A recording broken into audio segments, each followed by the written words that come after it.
Hi there, welcome to Carcassonne. Our docket is full here with up to 4 matches, although we will see if I'll be able to cover the fourth one. We will start with Sunny369 versus majkls. That's the one of the two lower semifinals in Group E of Q1. Even though both are fairly equally rated and the ELO rating for now, I'd favor Sunny. Later in about an hour, Marty versus Glovir will play rather equalish match up. Yeah, I don't favor one of them. And then at 2030 UTC, it's Mars15, clear favorite versus Camares, which will run into CraftyRaf versus Theus Gladiador. Coincidentally, these winners here will then meet in the lower bracket final of Q1A. In the last one, I'd favor Crafty.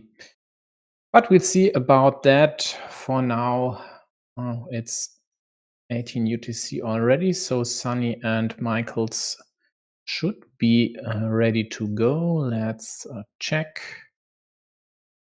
Yeah, looks like it. Do I again have the wrong date? No, it's the right date, and this works. So for those who were present, one of my streams a few days ago when the tool didn't really work, turned out it worked perfectly. I just had the wrong date configured, and so it couldn't pick up on live games. Yeah, majkls. I streamed his last match with Rosic as co-host, and that was quite the burner. So if you haven't witnessed majkls match versus Squalus, maybe check out the stream and rewatch it. It was definitely an interesting one. And now here this looks like a great start for Sunny with stacked monasteries, and I'm pretty sure he'll add a third one as well. On the left side, preferably due to dagger asymmetry. On the right side, there would be only 2 daggers there. On the left side, there are still all 3 available if a block from the bottom would happen.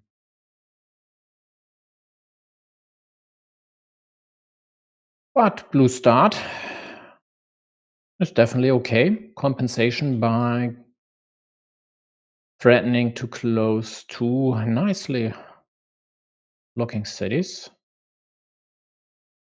So overall, that's, I think, fair. Although a 4th monastery would fit nicely there for yellow. We'll see. And now blue takes this road, which, yeah, it works. At least creates an option to do something about Sunny City on the right side. And Sunny Strait, well, you could even continue blue's road here just to prevent any shenanigans like blocking or threatening or killing the square next to your monasteries. But do you really want to? Why not indirectly protect this from the left side and also create an attacking option against blue's most threatening city, the one which could be closed with any cap out there? But Sunny goes for the 1-point move, bringing the central monastery more closer to completion. Sorry, folks. I'm a bit hazy here.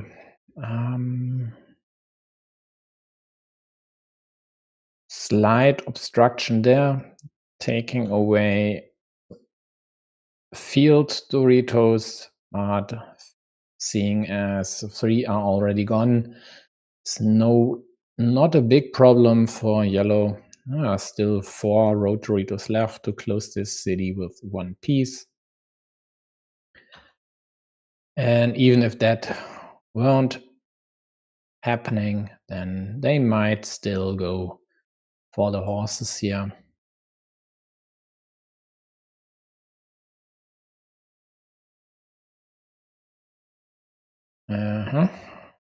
Blue goes for the obstruction / kill, and Sunny will defend.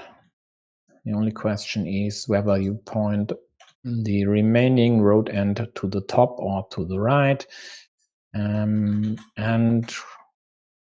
whether you take the road or not. And I definitely take the road, and in that case would point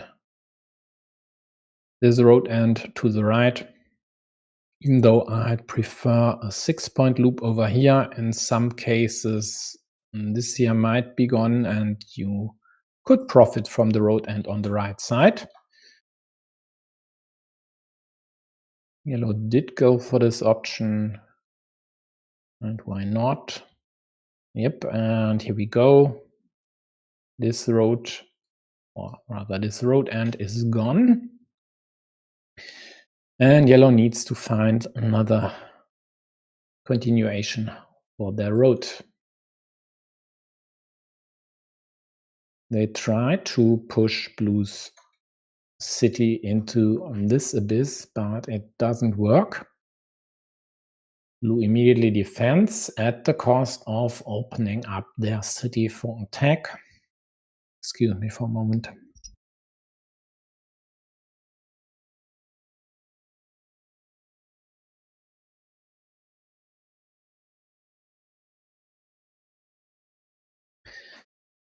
Not even 10 minutes in, and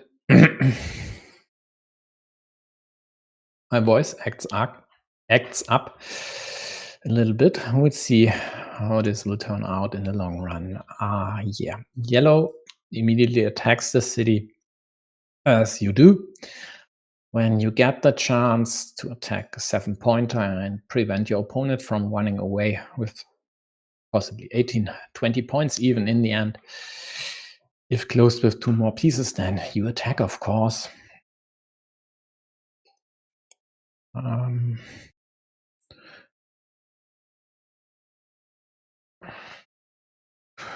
Yes, it's okay-ish, but if you have 2 roads here, and one is really problematic, something like this here, then you lose a mini battle, 3 to 8 points. I would have at least taken a few seconds to think about a move like this, supplying road ends to both your roads here. Yes, at the cost of possibly gifting a 3-point road to your opponent, but I think I would have at least considered this move for a few seconds. And yes, I know what this curve should do. You'd like to prevent one of your roads ending up over here in the killed square. But is this really that urgent? I mean, you could have protected this one and also threatened to obstruct yellow's road at the same time.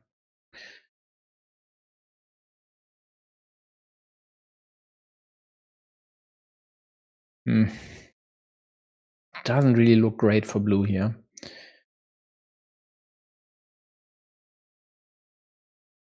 mean, the killed monastery is nice, yeah, don't get me wrong, but it's still worth 8 points. Yellow also got the 4th one, taking the nicely prepared monastery spot by blue. And will blue successfully close this city without interference by yellow?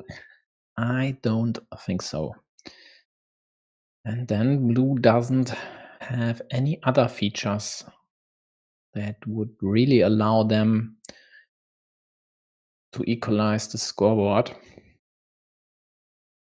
So for now, a lot of the hopes are riding on the road monastery.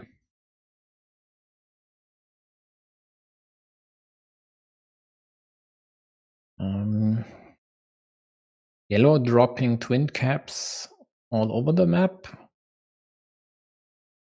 With only one meeple in hand, they can't really justify meepling anything that's not very safe. And of course, these 4 caps aren't.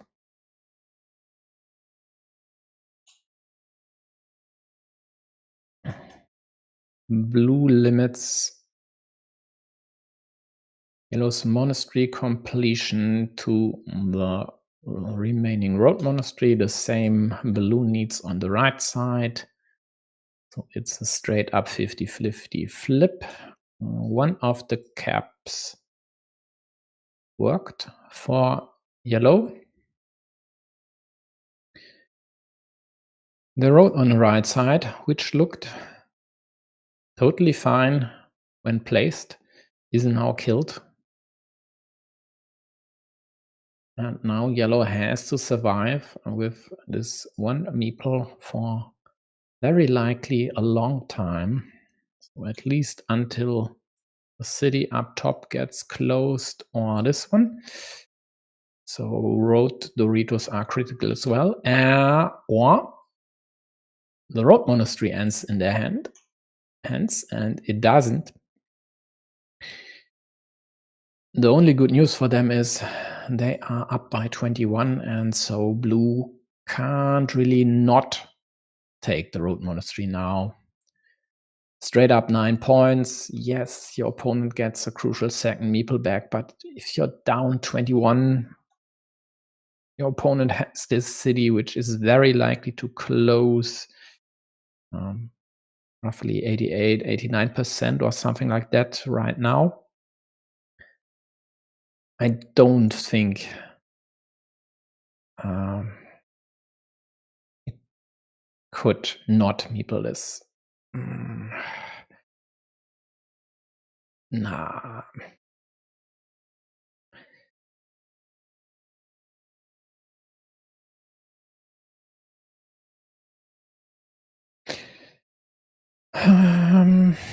We'll see. There's no way to expand over here. They build this up. So if yellow closes their city, these cities up top will be in blue's field. But I don't think this was the move. Take the 9 points, take the field later.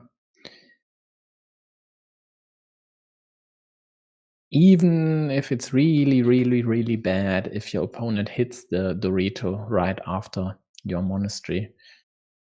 But I don't see majkls scoring enough. Yeah, now the city is under threat. Even has to play something like that, as there's no Dorito left, and a straight would have killed it. Same goes for an extender, for example. Did I say Dorito? Dagger, I meant. And so blue hopes to draw vanilla or the remaining splitter. Starting tile would also work nicely, and field Doritos, of course, as well, like this here. But if yellow gets their hands on one, then this meeple would be dead. And this farmer here wouldn't look as promising as it does now. Yeah, and here's the splitter, which works perfectly. A blue even adds a potential second cap there to be taken with a starting tile, for example. And if yellow doesn't have anything better, they just kill this, and they didn't find anything better. And looks like they were right about this one. So majkls is at -9.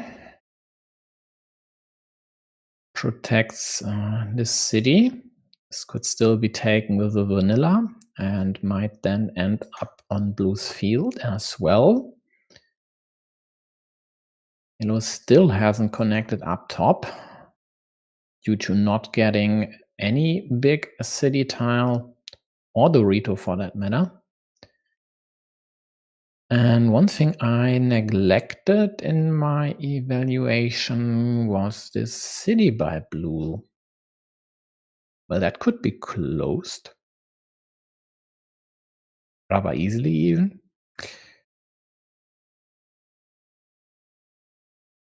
And might just be the key to win this one.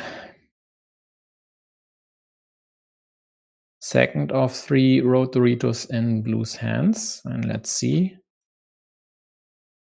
Does he go for the more threatening move or for a rather conservative build up? Or does he even do something else? For example, taking a city over here.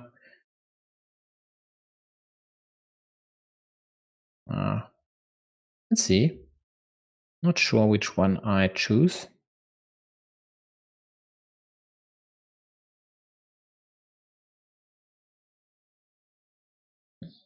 Okay, he goes for the city.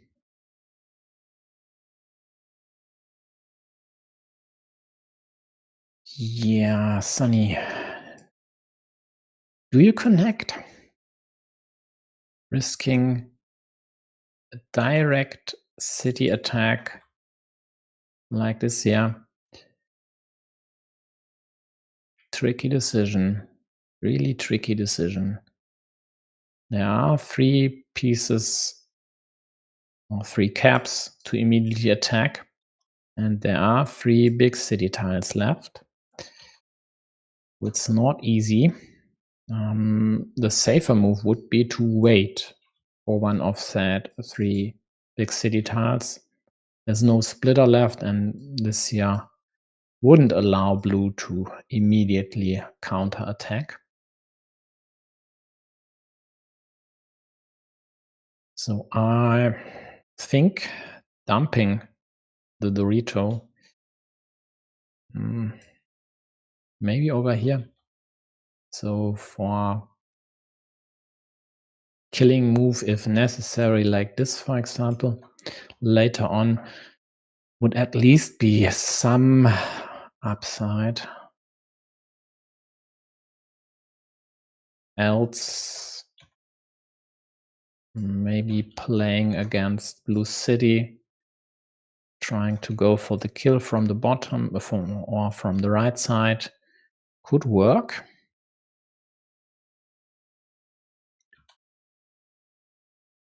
Or you YOLO it like this, but I wouldn't put Sunny on the YOLO road.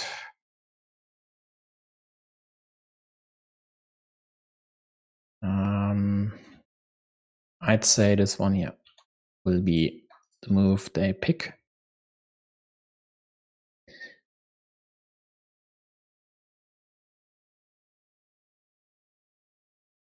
Which, yeah, seems fine actually.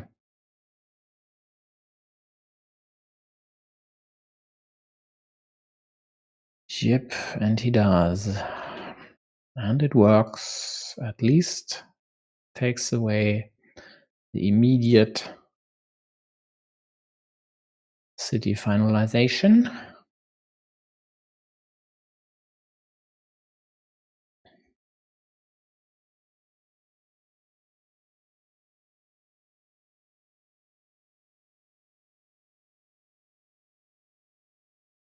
Yeah, and now they continue, of course, threatening to kill the city from the right side, as there's no dagger left for this square. All left-handed daggers are gone. So straight, crossroad, starting tile would all work there.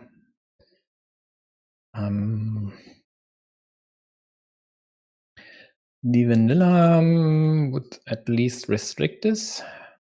So this is the last vanilla. No splitters left. No Doritos left. No field Doritos, that is. Stop it. There's one field Dorito left, so it's not a kill. Blue could continue like this and then hope to draw another cap.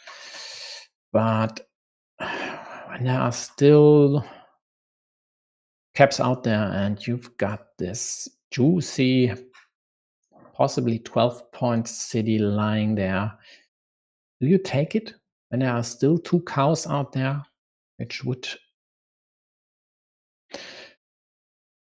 take away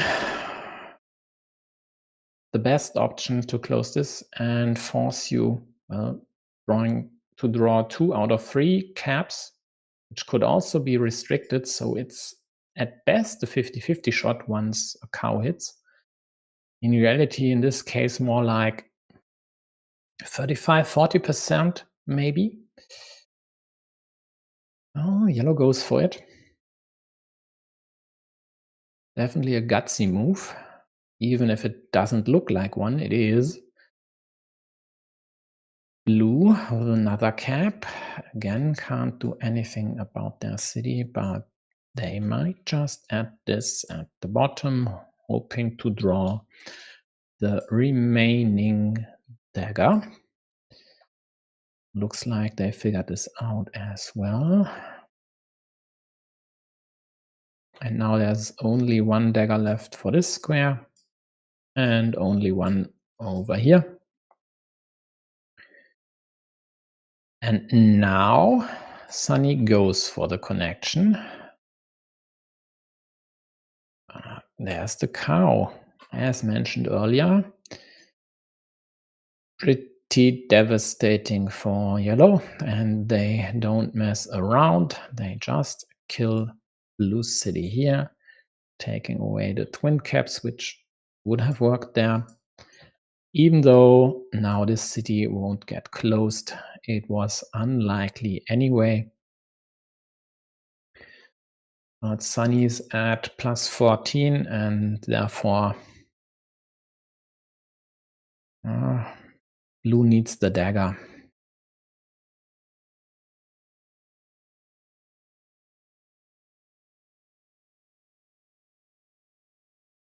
And they are the favorite to get the dagger.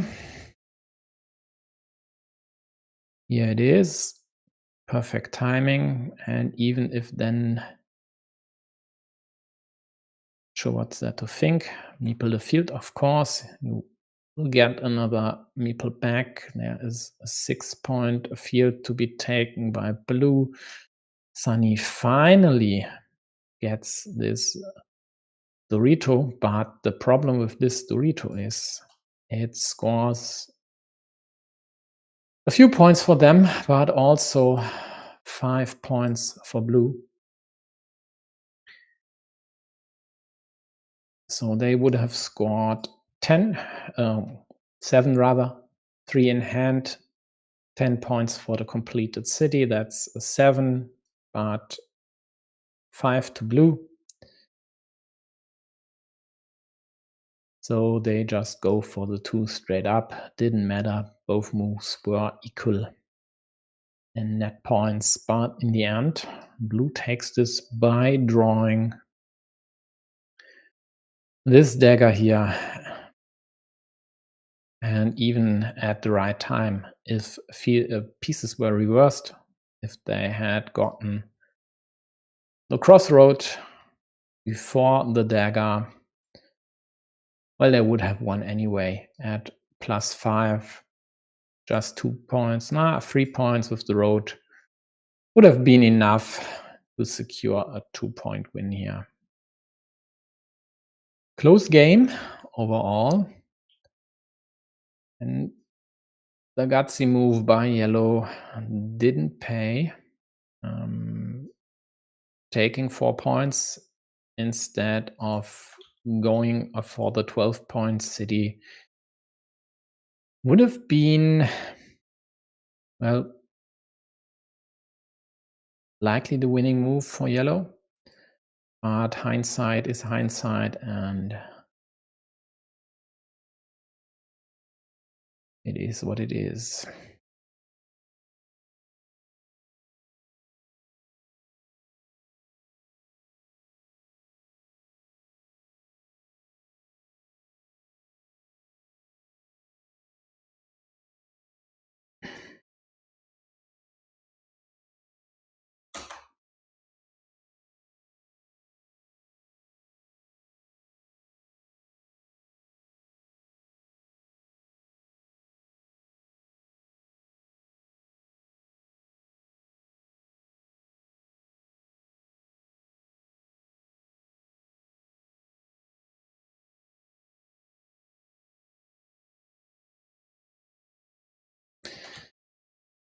Okay, now I'm back. What happened?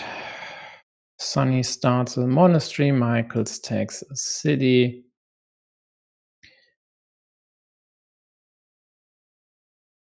Sunny at the bottom. Yeah, it's a safe city. Could have been built a bit more efficiently by using this square next to your monastery, but being safe, why not? And blue creates a field up top and takes a 1-point road. Okay.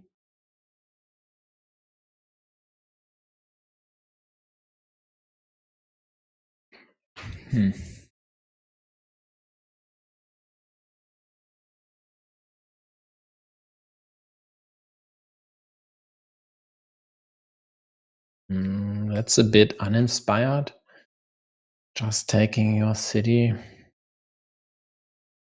I would have at least tried to do something about Yellow City and maybe threaten the monastery here.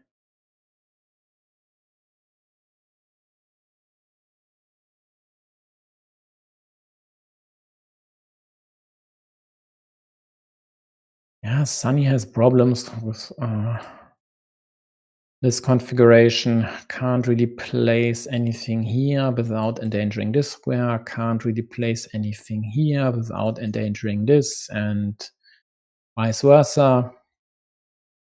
So not ideal, but in the end, problematic over here as well. In the end, you have to decide which feature you'd like to go for. All daggers are still in the deck, so doesn't hurt to just take this meeple back. It isn't really a big problem to go here. There are still enough crossroads out there. Oh, this works out as well, rather nicely even.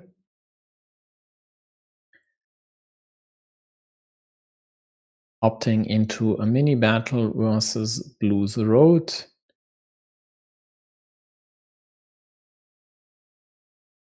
And now Blue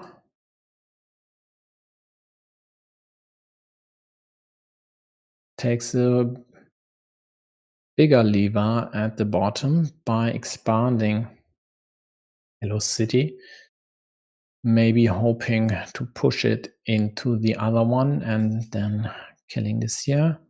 So if you added the first one, will you use the second one as well? This here, this one, why not? On the other hand, it would also provide a nice road end for your city and would allow you to take your road meeple back with Dorito, for example, and then you'd still have enough chances to attack Yellow City there.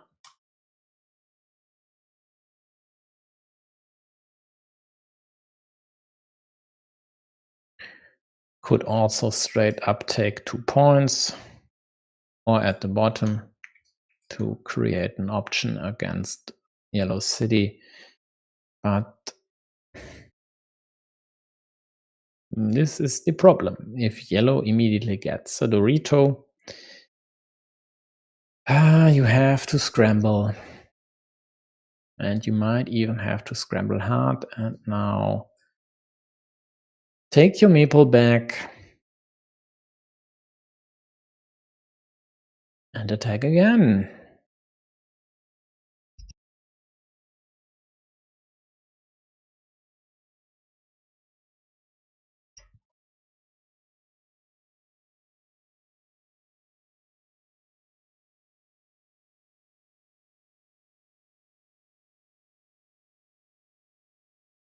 No great options for Yellow.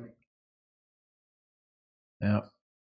Dumps the road at the bottom. I didn't want to place it here, even though this would allow them to liberate their monastery with a simple curve. But they'd rather keep this spot for monasteries and use a curve on the left side to close the road. Blue threatens to attack or restrict this square.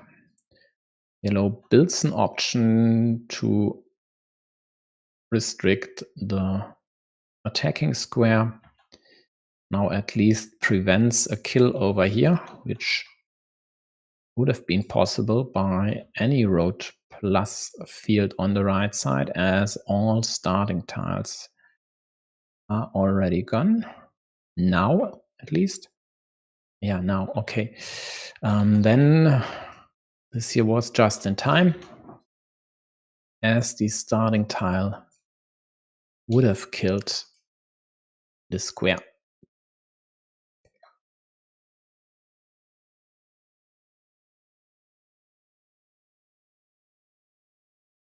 But this here still gives Yellow options. Drawing the splitter would be extra sweet, as there are still 2 daggers left. Going for a bigger city there with a road Dorito is problematic, as all 3 horses are gone, so any curve from the left would be a kill.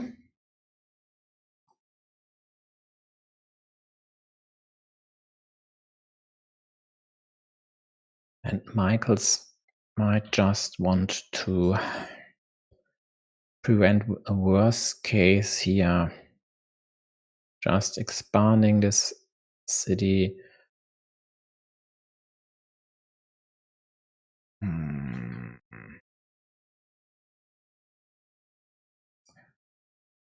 This one I don't like at all. It takes away a lot of options which majkls could have used to prevent a splitter here. And preventing the splitter would allow him to later play against these squares to kill either one, and with this kill 2 yellow meeples. But this move kills this option, and even a crossroad over here would only limit this square to 3 pieces. And that's the other dagger, whereas Yellow could use the right-handed dagger at the bottom. So to me, this looks like a misstep. Yeah, why not use the first one over there?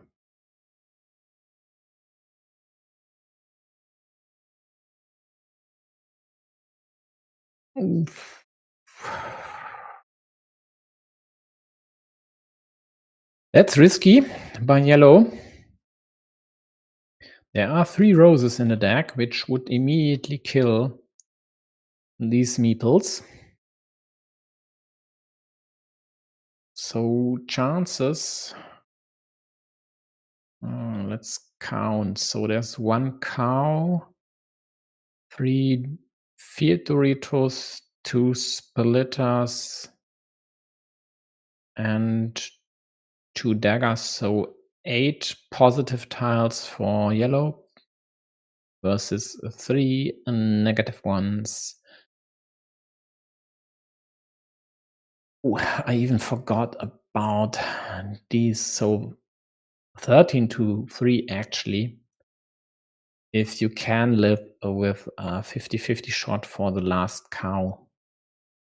So chances for yellow to get out of this situation was still alive. Big city were definitely there to the tune of roughly 80%. But then they would have this 50-50 on their hands plus problems on the top left of the city. So not sure if this move was that great.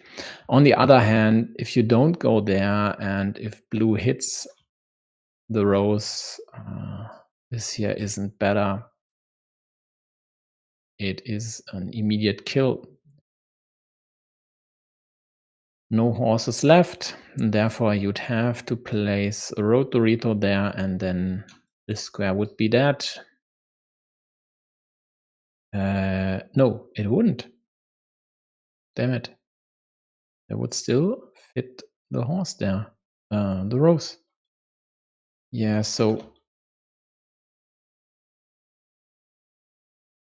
I'm not convinced this move was the right one. Why not? And was it placed after these cows? Why not just get your meeple back? Yeah. Get the meeple back and wait for things to develop over here. Maybe hope. Yeah, still go for the splitter. Yeah, sure.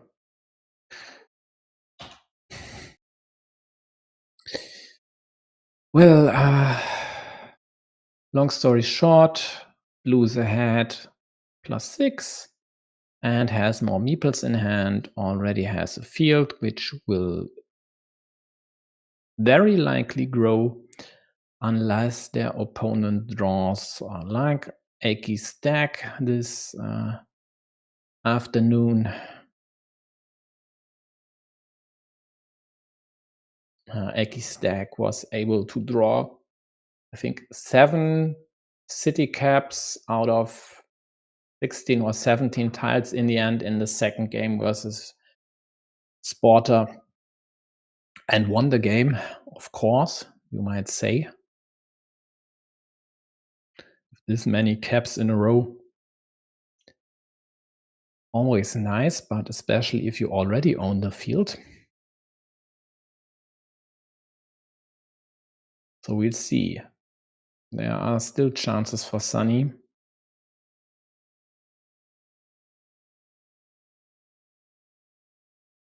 The city up top, for example, could still work out. Blue with the restriction, so Sunny has only the 3 road Doritos left to continue there. Yeah. It is what it is. 2 points for Sunny, but still threatening this square isn't great. They need this meeple back.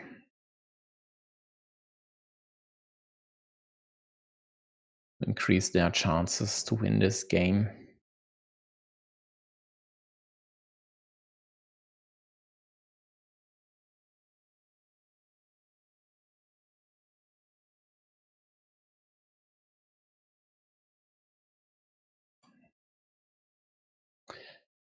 And finally, a monastery for yellow hits after they've set up this square a while ago.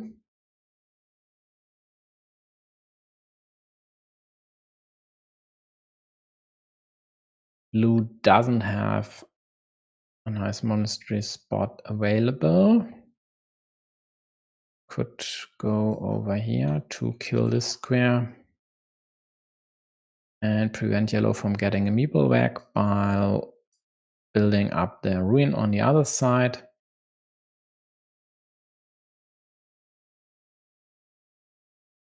They could try to play against this up top, but I rather would refrain from this option. You really want to keep these city caps here undisturbed, to score them, to add cities to your field. Yeah, majkls goes for the road threat.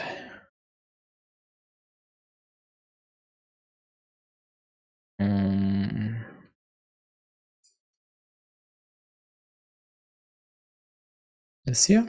Why not? Maybe even meepling it, because there is still one splitter left. Not meepling it? Okay.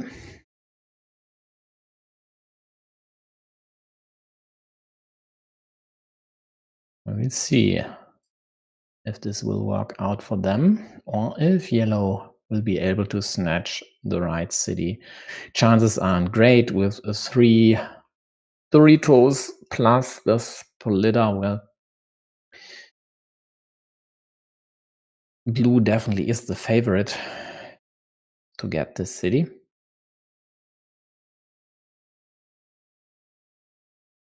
And Sunny thinks about meepling this cap somewhere safe, but they also created a loop road. I'm not sure they should go for the city.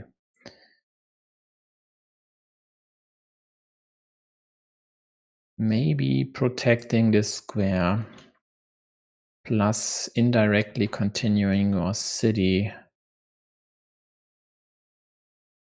be an option. But the problem in this case would be the twin caps and possibly adding another city to blue's field. Yeah, blue closes their city and even takes yellow's loop road. And finally, yellow gets another meeple back.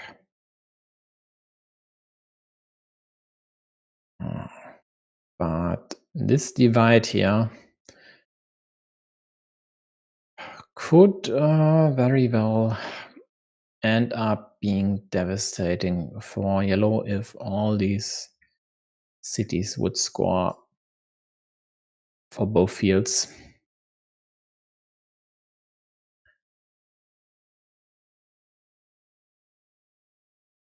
Yeah, what do? You could liberate your road, but why? You already have 2 meeples in hand.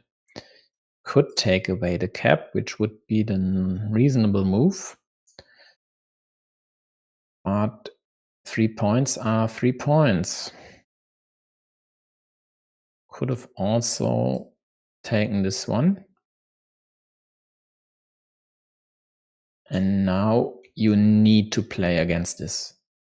There are no two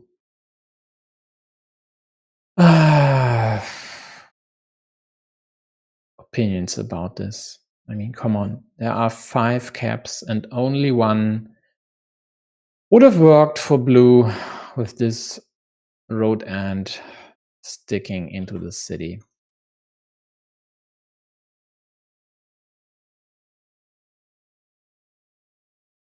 And this for just 2 points. No, I think that's a crucial misstep.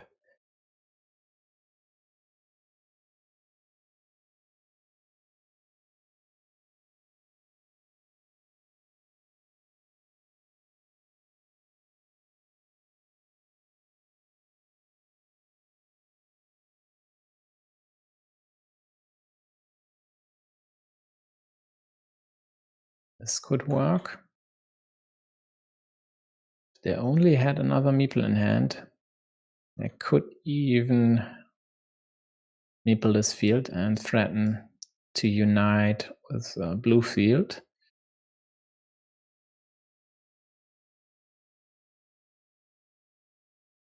This square is dead, so no use in going for the city. This is dead. And you take away an option to add another city there.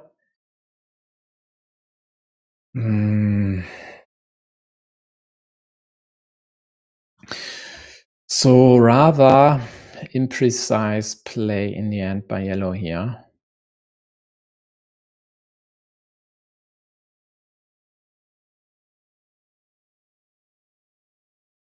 Yeah, not really happy with this play actually. It started with this dagger.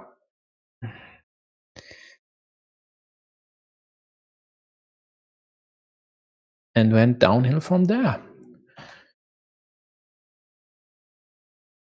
So we'll have a few minutes after this 2-0 for majkls. And then I will be checking out this situation again. Because I'm still pretty sure that this dagger move was a mistake.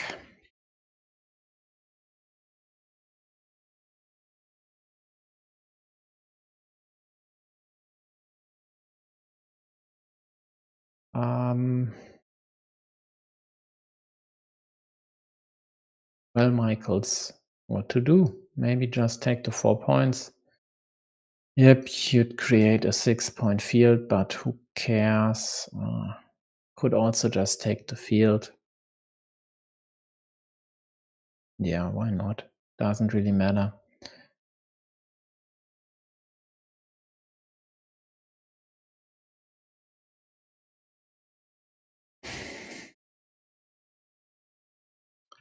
Six-point field. 6-point field, yeah. Only has to figure out what's in a Sunny's hand, and once he is sure that it's the remaining monastery, he quite likely will take the 6-point field up top. Even though at plus 14 it doesn't matter at all.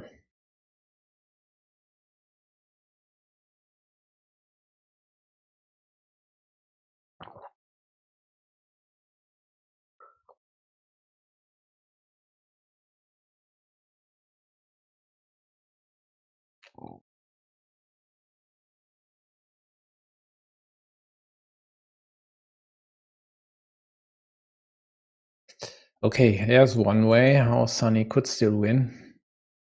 And that would be majkls not being able to figure out what to do here. And basically any move, anywhere, any orientation, any meeple placement would win the game.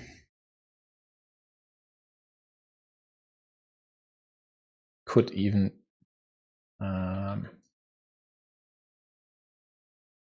prevent this monastery from happening by having a second farmer there. But it doesn't matter. Okay, congratulations to majkls. Let's check Q1E.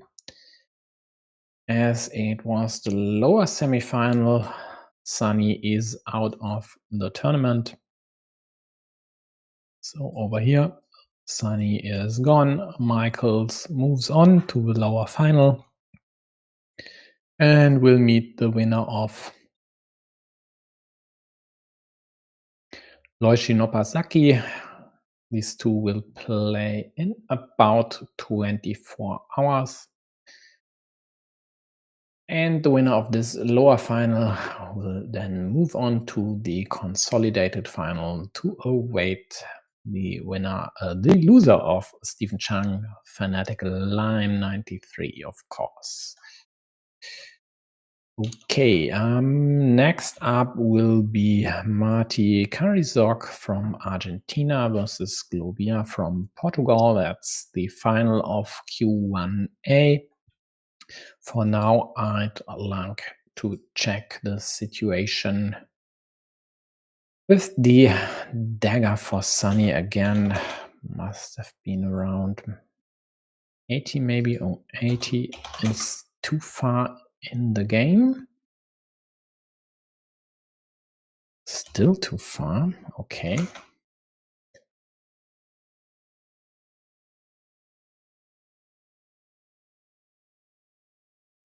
Yeah, here we go. So the dagger is in our hand.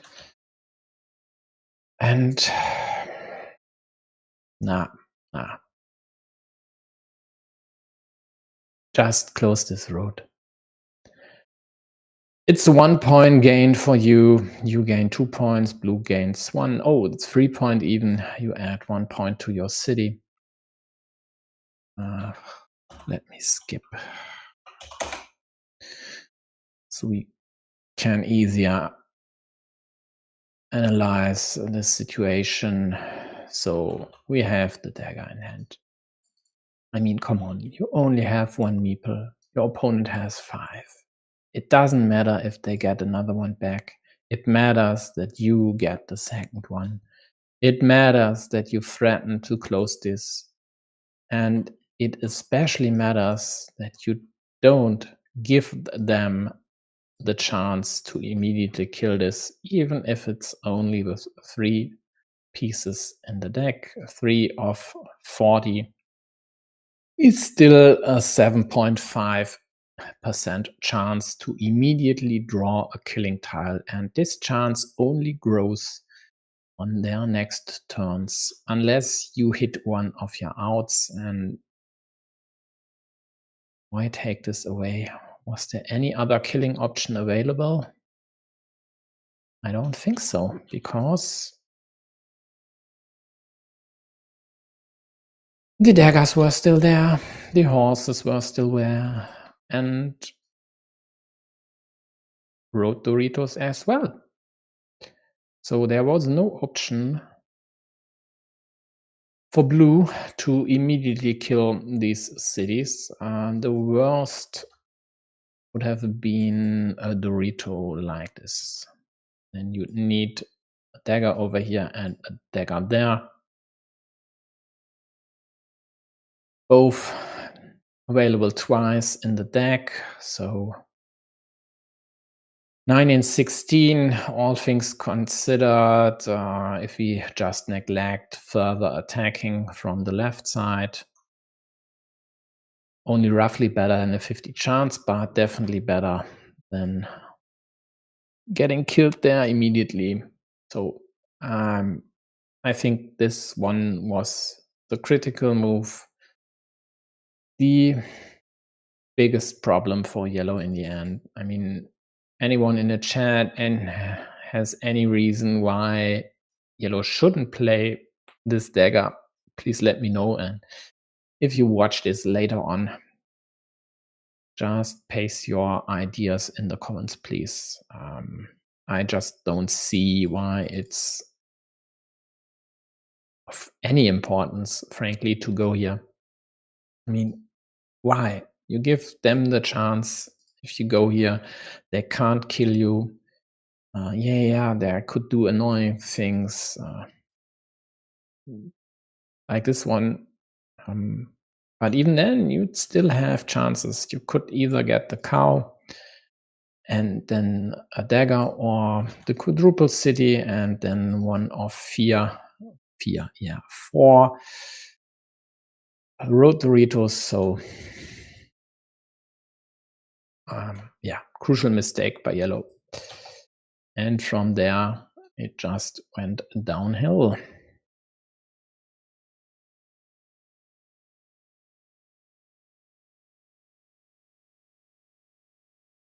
Yeah, here we go. There's the kill. And I mean, they aren't out of a game at -1, but against these meeple armada, It wasn't likely to win in the end. And this was down to this move here. Okay, so let's wipe this one from our docket. Next up is the Q1A final between Marty and Glovir. So let's take a peek what they had to survive to end up here. Marty, yeah, against Norbert's was a rather clean game, if I remember correctly, where Norbert's didn't really bring his A game. I think he's definitely capable of playing better than he did against Marty. This one here was close and definitely an interesting one. Glovir versus Carcassonne, that was the one where Kurenius lost on time, I think. Yes, I think he did. And in the other one, there was something special as well. I just don't remember all these games. Just too much for me. And this one here, I can't tell you anything about. I watched it, but I don't remember anything. So it turns out all these remaining matches are in Q1A. So now in 5 minutes, we'll witness these two here going head to head, playing for a Champions League group stage ticket. And again, the loser will be relegated to the consolidated final to play against one of the other 4 folks who will be playing after the final today, which is quite likely a coincidence, but at least we get to witness the next steps of this group in one evening. That's rather nice. Usually these are spread over a week, and this year is definitely interesting for a change. So let's take a closer look at these two folks here.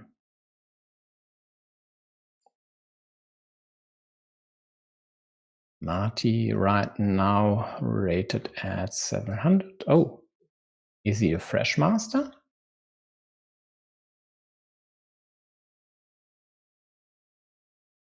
Let's actually do it on screen. Marty. Oh, yeah. Right. Yeah, he became master in his last tournament match, actually. On stream, I think. Or was it the first tournament match? I think so. No matter what, currently rated 700 something. And Glovir is at 600 something. Let's check. 632. Definitely is a master as well. In 2024 might have reached the threshold earlier this year in August, maybe. In the end, it doesn't matter. Let's check if these two have any history. And for that matter, let's check the others as well.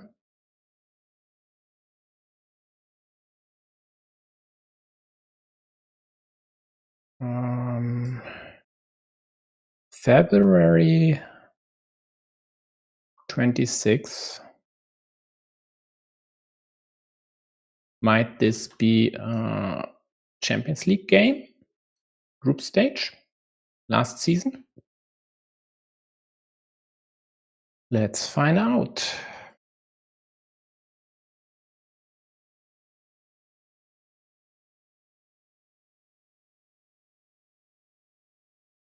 It wasn't.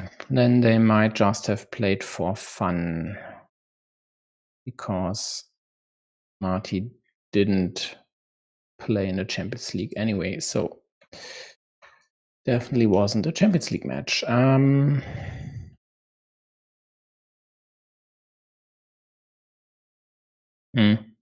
Maybe a bit slow for a just for fun match, but I don't know. In the end, Marty won their only encounter so far. Mars15 and Camares don't have any history, and Crafty won the last games versus Theus, but I mean, come on, a game in 3 years ago doesn't really matter. And today is another day. Theus got older, got better, definitely. Crafty maybe as well. We'll see. For now, let's check. Glovir should be online. He is. And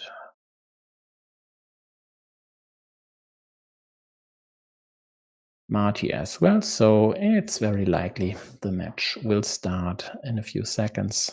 I just need a quick break here.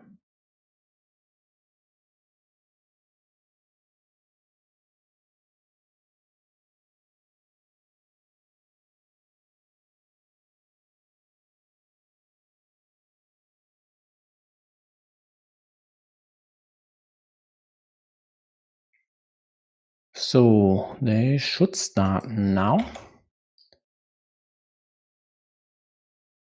Would be right on point. Let's check. Okay, they are playing a tournament.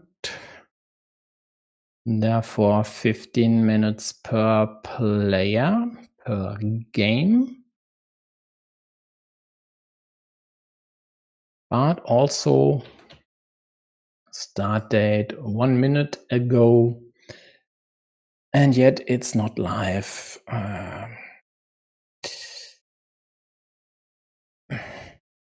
Maybe you should go for start dates, I don't know, a minute before the full hour or afterwards. Maybe this would change something. For now, we only need to wait. By the way, if this feels a bit uninspired here, feel free to hop on this channel here to co-host. I'd be always happy to welcome someone next to me. And frankly, it would make my job way easier. Okay, here we go.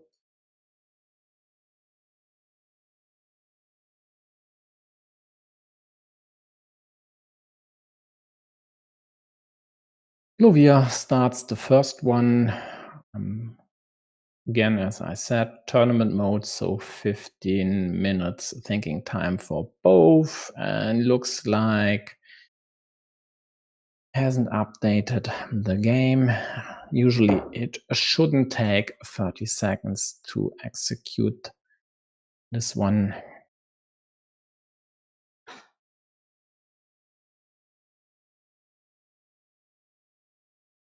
Marty with the first 4 points on the board.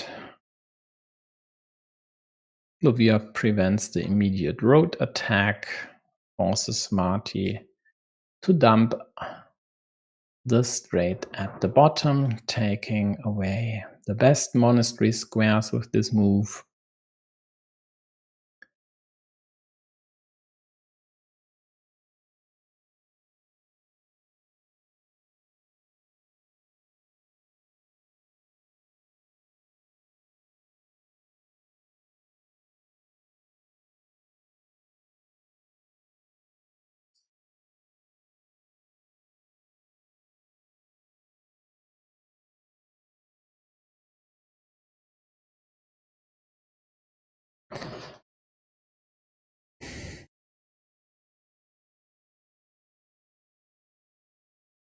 Natural move so far, and finally yellow is able to attack blue's road while they limit the city to the dagger, which hits almost immediately.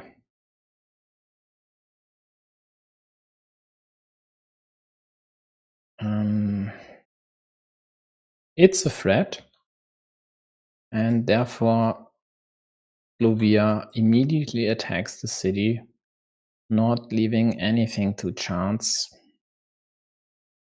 Let's see, will he double down over here? He does. Upside definitely is huge here. It's a bit problematic to connect both, but it could work out. Okay, this is annoying, as he now has to wait for another triple city tile to connect here, and then add the second meeple into the city. If he instead connects this one first, this would give away this immediate killing option for yellow. As it turned out, he doesn't have to worry about this, getting a triple city piece immediately. But there are still options for yellow to counter, so blue might even take away this option at the top. The problem is, no matter which orientation you pick up top, definitely would endanger this square. But is it really that problematic when there are still 3 daggers out there?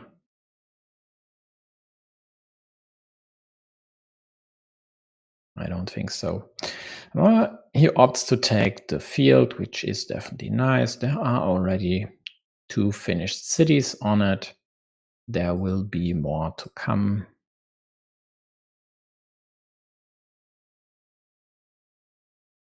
So blue connects with their second meeple. Yellow immediately counterattacks. Only 1 splitter left. So not really that likely to run away with this one for blue.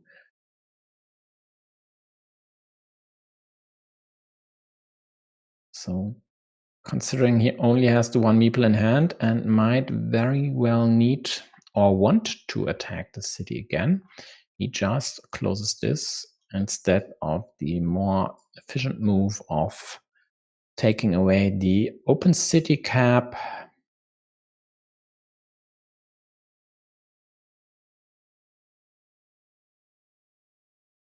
Marty takes away the immediate city attacking option and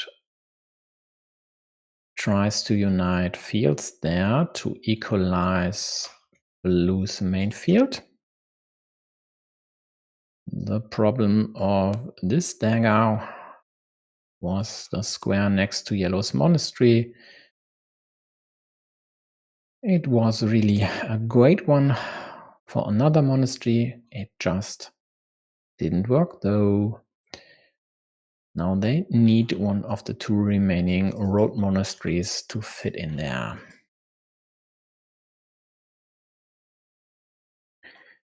Also, a lot of daggers are gone now. Therefore, this here is really, really iffy.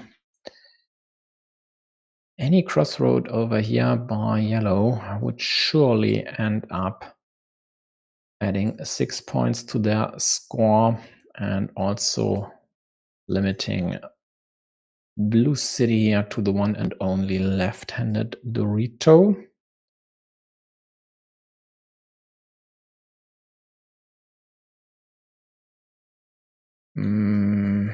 This is a misstep. And this orientation would have been better, as then this here would be a kill.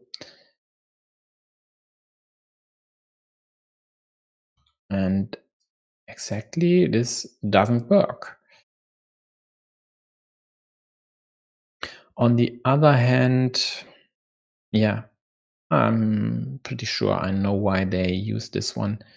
There are less options to attack this city again with a road pointing to the right, and therefore, yeah, at the least I have to eat my words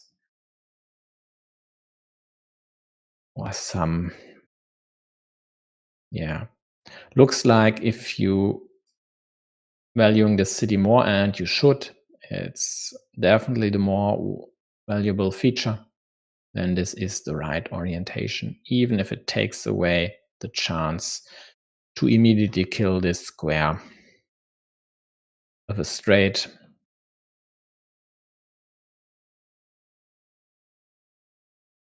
Look, still could have used, of course, curves or Doritos over here to kill the city. They just didn't get the necessary pieces before blue drew one of the saving ones, which in this case was the rose. And they even meepled the farm, knowing full well that this farmer will end up on a 9, maybe 12-point field in the end.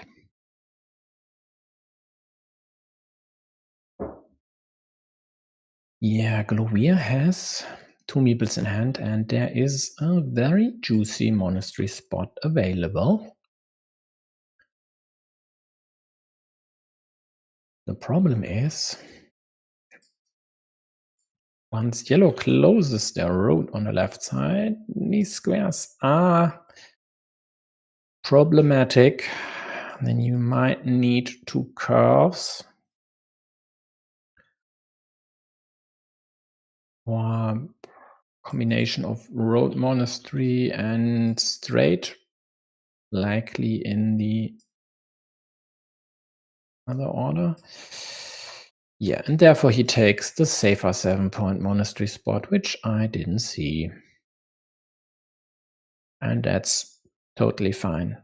Could have gone for 3 points, but he opts for more, and I think that's the correct approach. Score points when you have the meeples in hand and the pieces to do so. Yeah, some restriction with the potential to kill this any field from the left, as there are no starting tiles left in the deck. Yellow takes the field, blue might reconnect, might wait, might try to liberate the monastery first, might kill this, sets up a monastery square. That's the downside of this monastery. Once you go there, there will be the immediate chance for your opponent to attack the city again. So rather annoying. Not with the road monastery, though. I mean, just go for it. There's just one cap available to attack. There are, of course, 3 horses, but yellow also has this very vulnerable revolt here, which would be easy to liberate with the horse.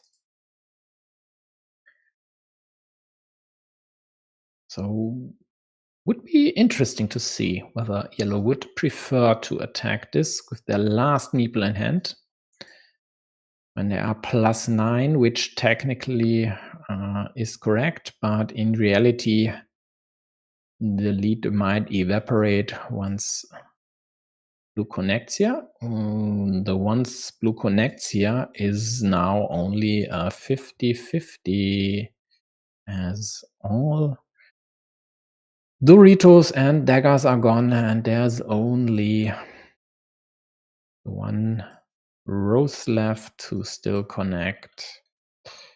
So this here, this is dead. This doesn't look too great for blue when they don't get the rose, but they find another great and game-winning move. Yep, this should be over. There were 2 Doritos in the deck, so this here was a 75% chance. And now they are at plus 24. Even losing this field doesn't really matter. It's worth 15 points, and then blue would still be at plus 9 with 4 versus 2 meeples in hand. So this shouldn't be a problem for blue.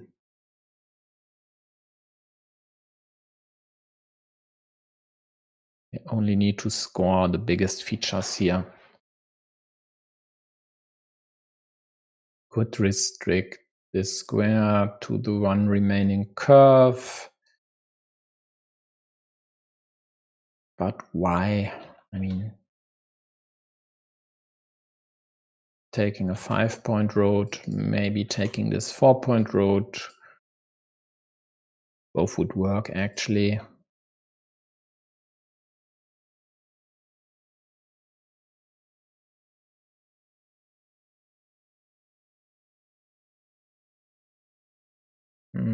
Looks like the biggest threat would be once yellow connects, there are still caps out there.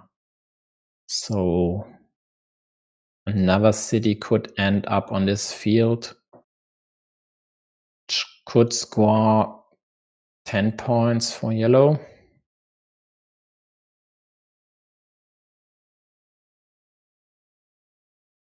Okay, yellow takes 4 points over here, 3 for the field, 1 for this road.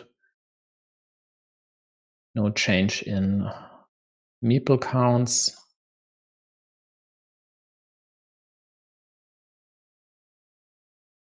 And the rose, of course, isn't critical anymore, so this square is dead. Blue takes the safe 4 points, even though I think they should have taken this one up top.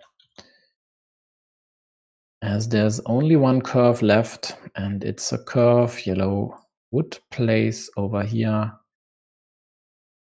No matter what, then this here would set you up to take 5-point road.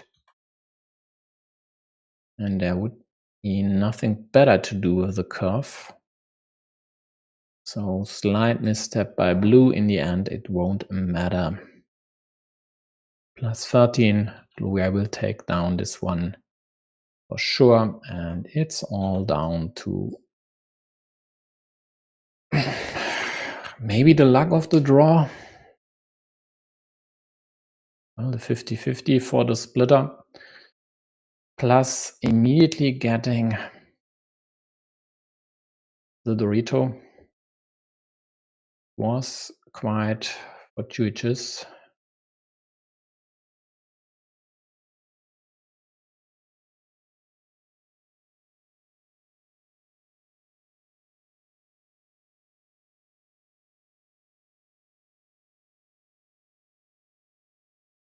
Yeah, he counts. Is there still a cap out there? We know, no, there isn't. And if he starts with the big tiles when counting, he should know as well by now. If he doesn't, it might still take a few seconds to figure this out.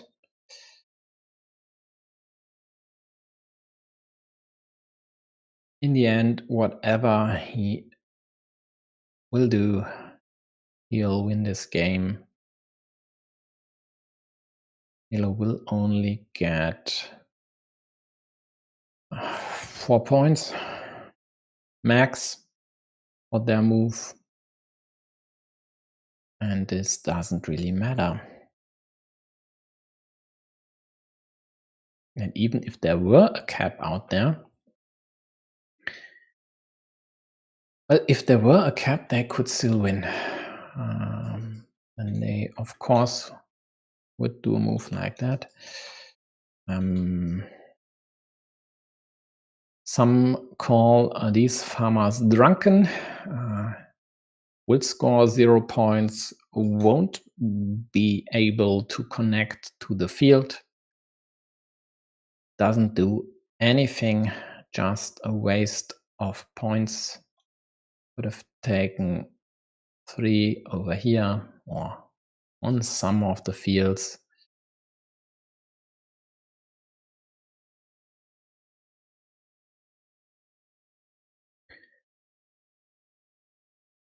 And now looks like he has forced Marty, whether it's necessary to place this one to prevent this attack.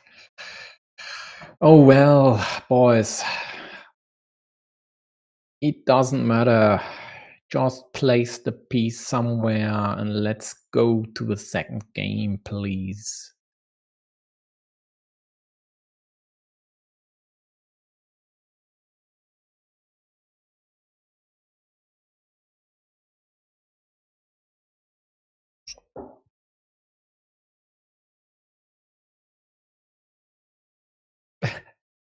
Yeah, Marty counts and has found the move. We will score somewhere, maybe 4 points, maybe something else. I don't know. It doesn't matter. And I just hope the second one won't be decided by a city like that. At, I don't know, what was it? Tile 50 something.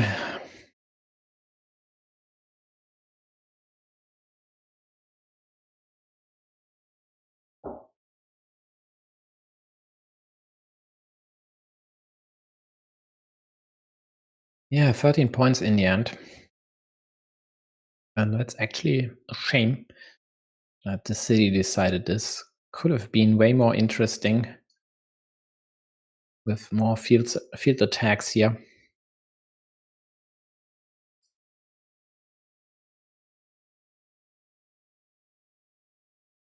But of course, the Portuguese fans are happy, raving in the stands. Did they talk about a break? And they didn't. So the second should start momentarily.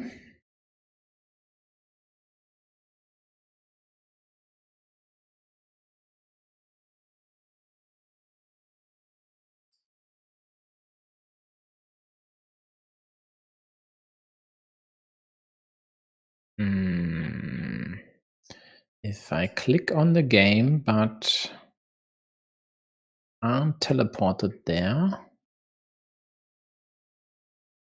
Why does this not work?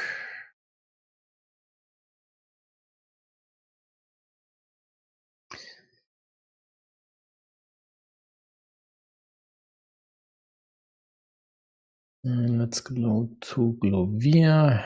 He hasn't joined so far. So then this looks like Marty is the only one already in the game. And here we go. It finally started. And again, Glovir with the starting player advantage. Well, that's the risk with playing in tournament mode. It could very well end up being second player in 3 games.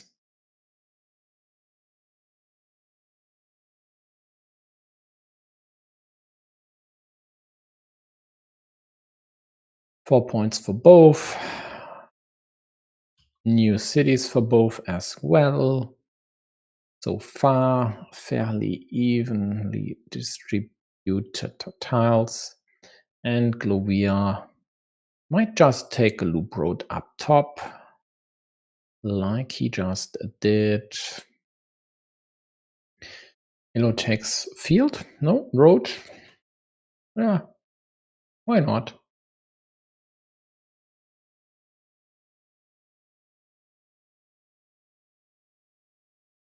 This square is slightly iffy, but not really a big problem for now. It could become a liability once Blue closes the road, as one dagger is already gone.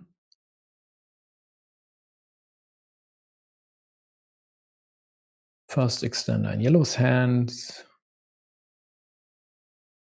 Blue immediately tries to do something about the city. Never go here. The downside of a cow dropped like that with 2 starting tiles gone is pretty significant. Rather just wait for a cap to drop, even if blue tries to do something about it. Just be patient. It'll work out. In most games, at least. And therefore, even the splitter now is a bit iffy. Yeah. And it shows yellow prefers to use it on the right side and not like this due to the threat over here.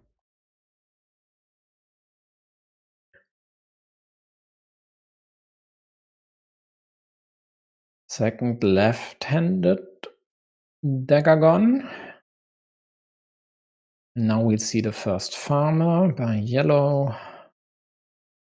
Absolutely correctly.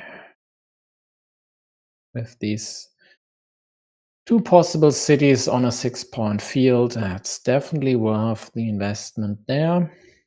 And at this point as well.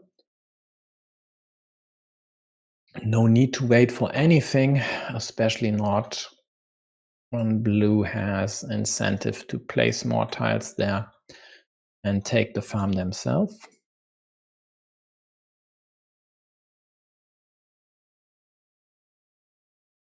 Yellow tried to do something about the city, just didn't work. Bad news for blue. Doesn't look like 2 cities up top. Looks more like a huge monster or ruin in the end.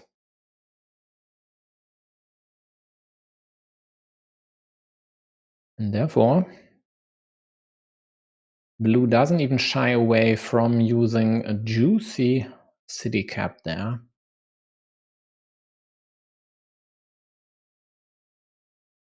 Nice monastery square, controlling yellow's road. And now he goes for it.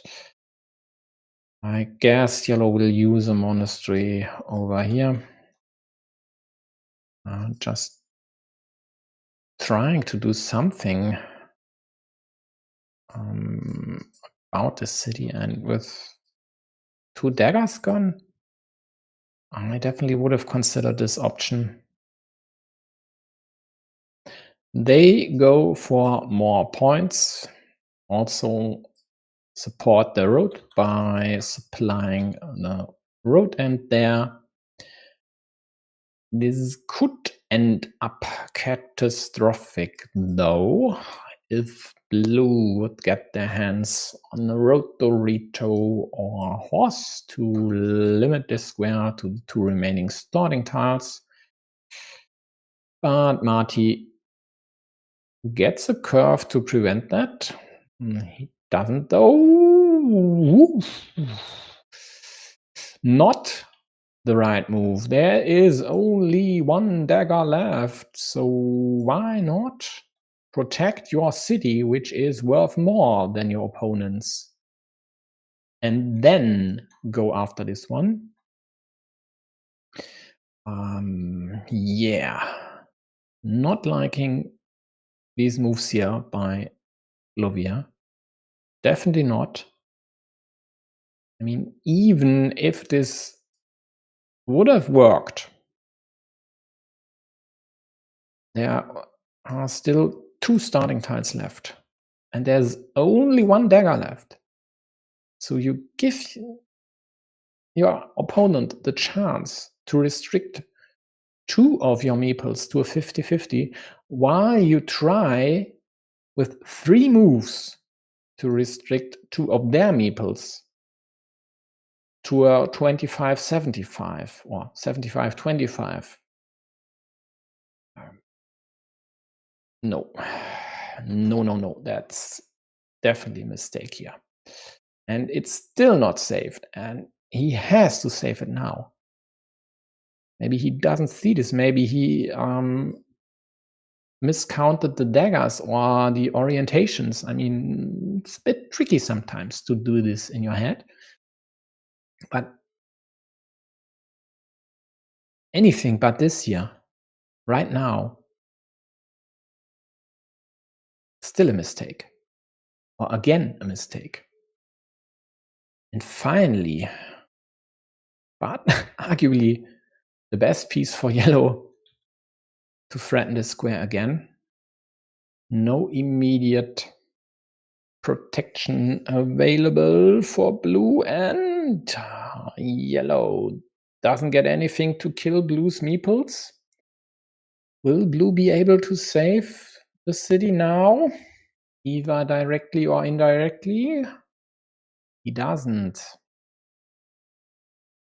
Could take away at least the road Doritos or horses, and should do this. And now we are more or less flipping here. There are 5 tiles to go there. Glovir restricts to 2, but avoids a kill. And for now, that's definitely good enough and keeps him in the game.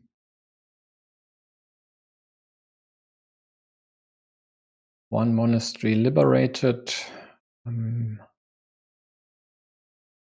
Meanwhile, yellow scored a road, or 2 roads rather, by closing this one here and adding a 3-point road as well. And because blue didn't add a meeple there due to the impending problems over here, yellow snatches the city. Blue gets one of the starting tiles, didn't even have to wait long. Now the game is tied for now. Yellow with 3 meeples in hand just dumped a cow there. A bit skimping here. Could have just added a meeple. I mean, there were still a lot of connection pieces available, and you'd have this double option, left and right even. Okay.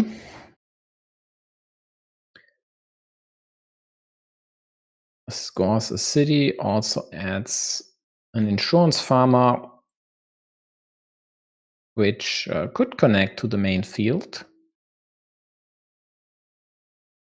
But for now, it doesn't look like blue has to attack yellow's field. They might be able to win this one fieldless, even though it looks a tad better for yellow. They are up by 3 points, also have 1 meeple more in hand. But blue has a nice looking city up top, with still 3 caps to close.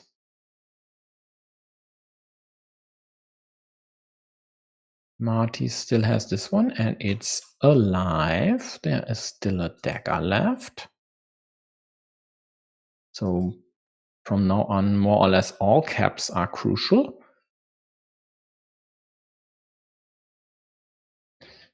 Yeah, Marty protects this square.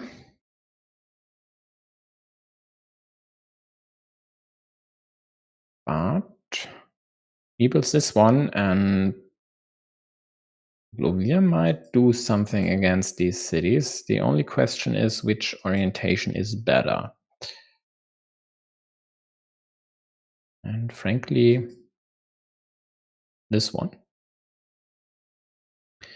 leaves 3 for the top city and only 2 for the bottom city.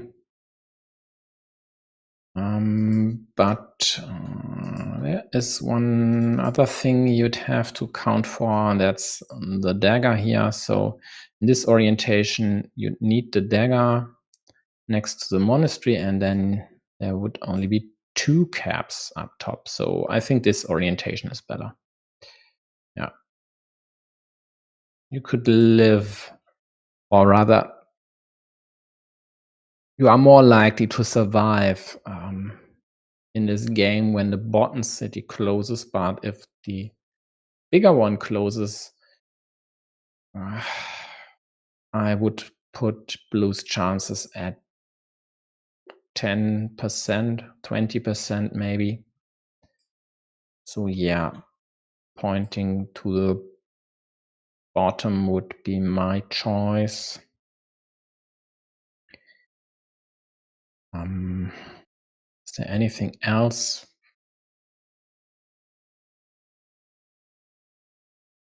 Could still try to create a monastery square here to liberate this one.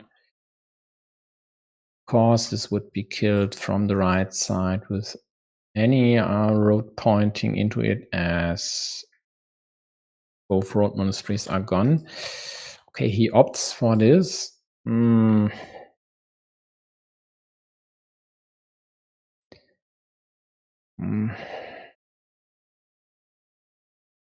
Not sure it's the better move. Well, I'm sure it's not the better move, all things considered. On the other hand, like this, because he needs to draw city plus straight or crossroad anyway. So yeah, that might be the reason. Nice protection. This square is now safe. The worst that could happen would be a rose, but then there'd still be another rose to close this city. There are no road Doritos left to kill this. And there's even a tiny chance to close the top city. Although it's rather unlikely to happen. He might need to draw the twin caps first.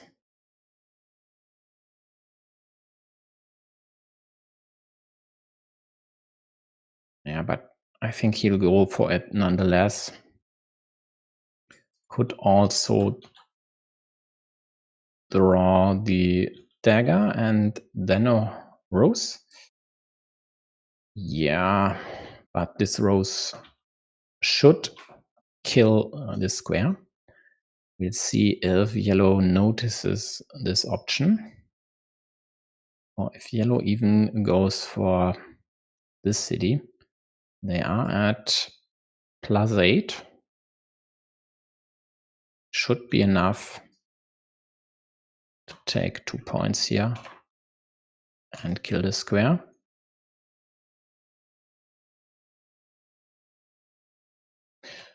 Although the other rows would give 7 + 2, 9 points to blue, but 3 to yellow, so it would be a 6-point move. Yep, yellow finds the best move.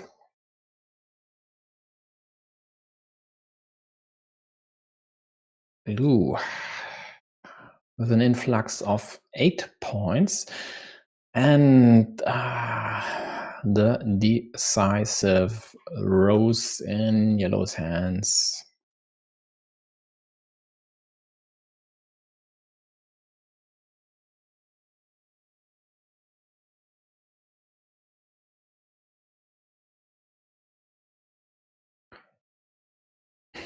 Blue with only 1 meeple in hand. Well, what can they do even?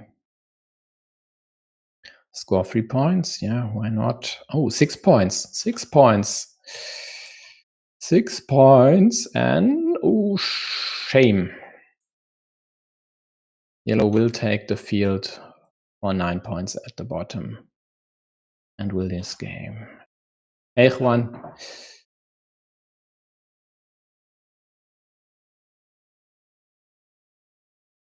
Yeah, tough.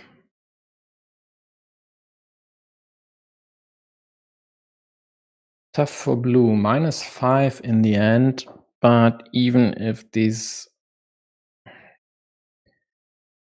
remaining pieces would have been reversed, should still have been yellow's game, I think, although if they can't score these points, they would have scored 3 instead of 6 somewhere else. Yeah, looks like a 50-50 flip. Definitely looks like a 50-50 flip in the end. So close. Didn't expect that. High impact monastery worked for blue. The high impact roses didn't.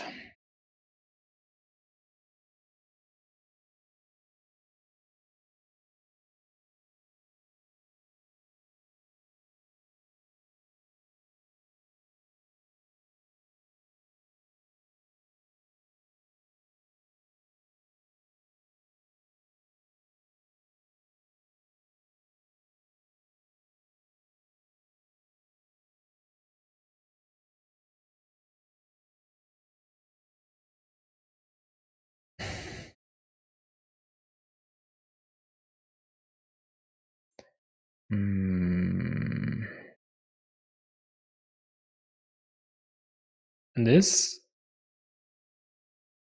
even though it controls the road,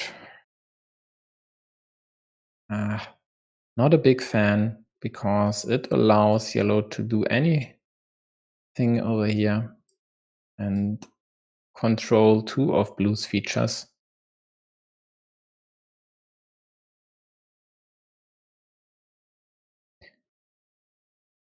Immediate threat here. Road is at least capped on the left side, and now blue city is killed.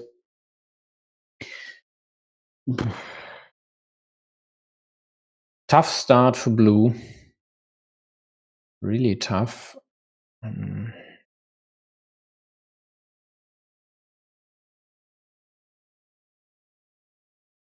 So they need to build up this city on the left side, quite likely kill the square, prevent the curve here. If this road gets any bigger, Marty quite likely will win the mini battle. And then these 2 yellow meeples might just outscore the blue fellas by, I don't know, 8, 9, 10 points, something in the end.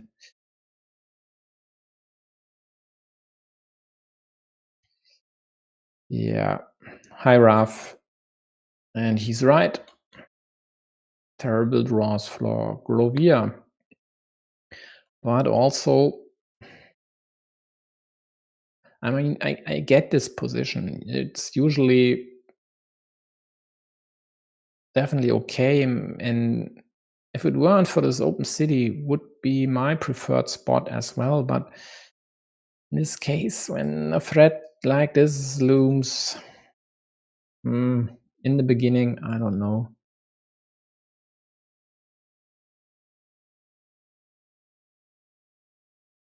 Monastery square taken away from blue. And he could defend him directly. He could also go for the indirect approach. Maybe like this would be better. Else, the next threat would be this here. And then it's almost game over. So he thinks long and hard how to solve this situation.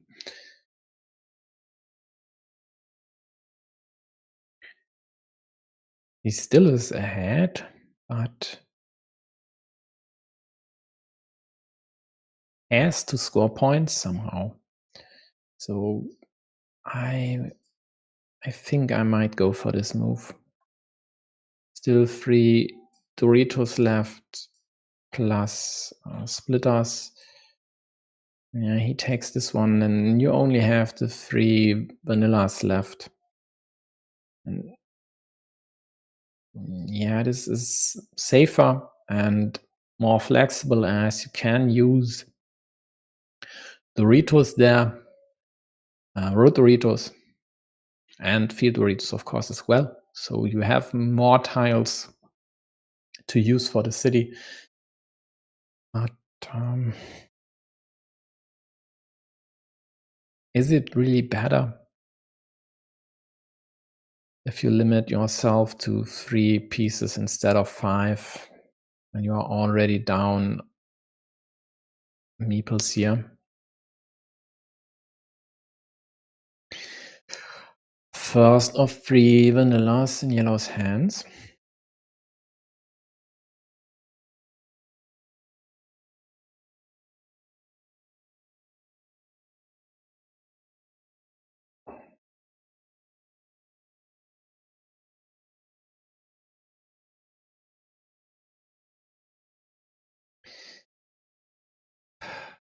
Ten-point road by now for yellow. 10 points. And blue did even use this crossroad here. Could have very well kept the road at 5.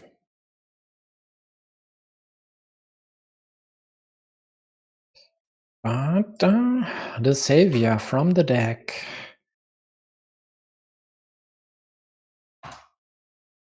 A vanilla. And the last one hits immediately after. We see a restriction. Blue only needs to figure out which direction is better, and as there's only one one dagger left of each kind, it doesn't matter a lot. Maybe the bottom one would have been a tad more interesting to also create an option to tie yellow's road later.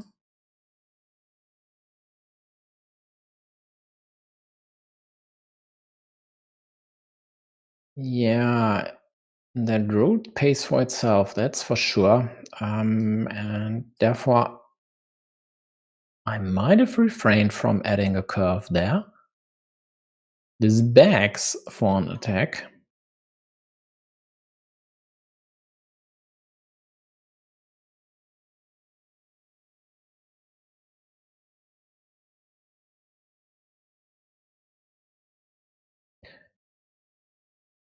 Blue draws the remaining dagger. Therefore, the kill count now is at 3 yellow, 2 blue. And suddenly, It's all looking fine here for blue. Even though they get smoked over here in this mini battle. And they scored a healthy bunch of points. And yellow threatens to do the same with their two cities on the left. Getting both splitters in a row, which in many cases is extra sweet. The one downside is you'd usually like to add splitters to your field to create cities there, which yellow didn't. And then I really like blue's farmer here. This very likely will expand to the left side to incorporate at least one, maybe two cities which were created by yellow. Here we go. Twin cap on yellow's field. Hoping to score cities there. The left one is dead. The square is dead. All vanillas are gone. We witnessed the last one in yellow's hands just a few moves ago. But they get a rose to score a healthy 8 points. 4 for the city, 3 for the field, 1 for the road.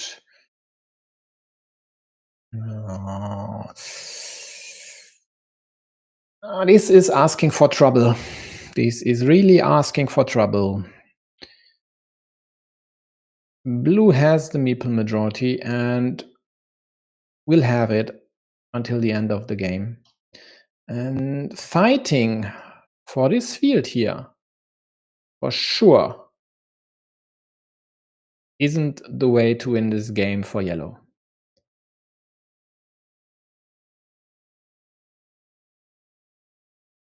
So blue has 2 farmers on this field. And they are chomping at the bits to take away 6 points from yellow and also add another city to their field. And then what do you do if you're yellow? Suddenly you've lost 9 points with one move. Your farmer is lost. You need to add a second one somewhere. And now you're fighting an uphill battle against a meeple majority.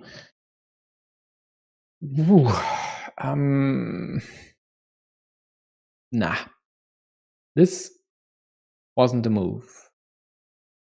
Later, when this here maybe is a bit more restricted, yeah, sure, take the 6 points, attack the field, but not when there are so many chances for blue to counter attack. Yeah.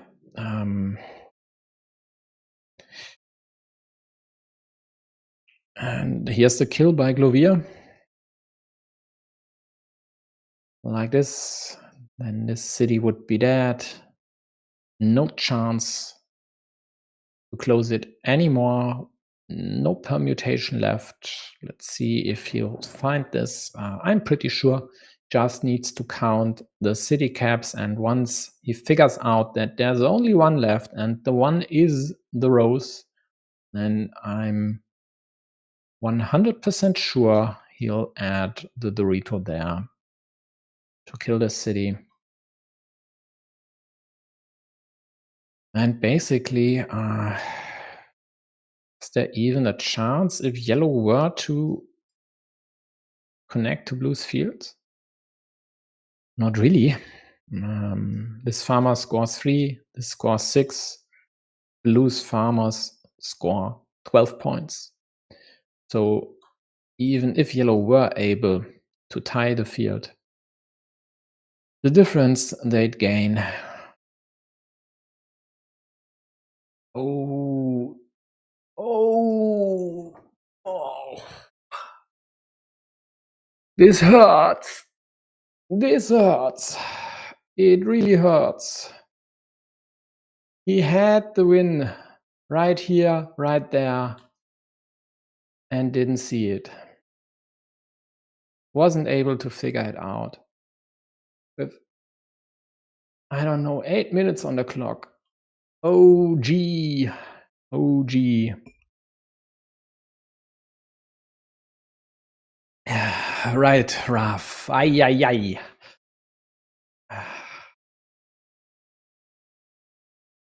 Oh man, what a waste. Did I say it's a 100%? Yeah, well, if he sees it, if he executes it, if he doesn't, it isn't.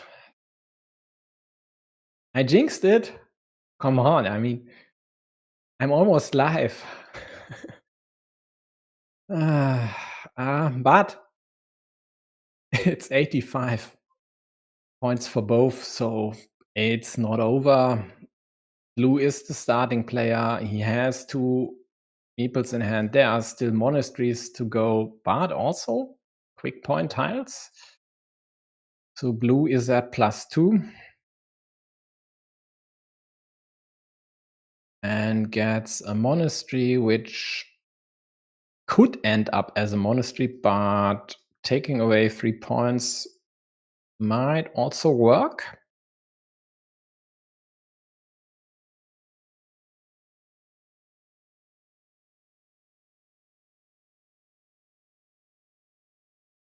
Yeah. I think taking the 3 points is the right move because there are only road ends left. And if blue adds this monastery, of course they would get a 6, and with the next piece 2, so 8 points, then they would be at +10. Yeah, they win no matter what. So either the monastery works or taking these 3 points away. So blue should win this one 99% of the time. Fields? Where? Whoa, over here. Yeah, okay. You could, of course, but why? It's not necessary. Yellow could still reconnect on the left side with 2 crossroads in a row, which of course is unlikely. Out of 4 pieces, it's 1 in 12. No, it's 1 in 24. Right? Yeah, 1 in 24. But I think even this connection here would have been the same. In the end, it doesn't matter.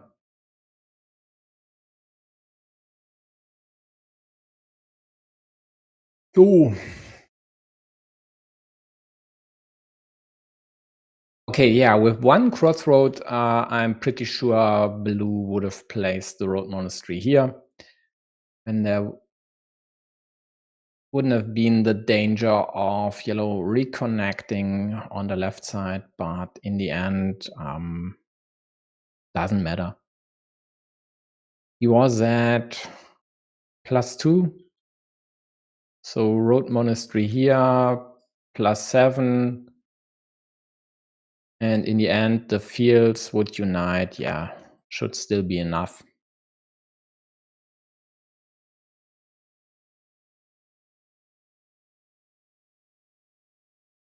Yeah, well, but this, come on.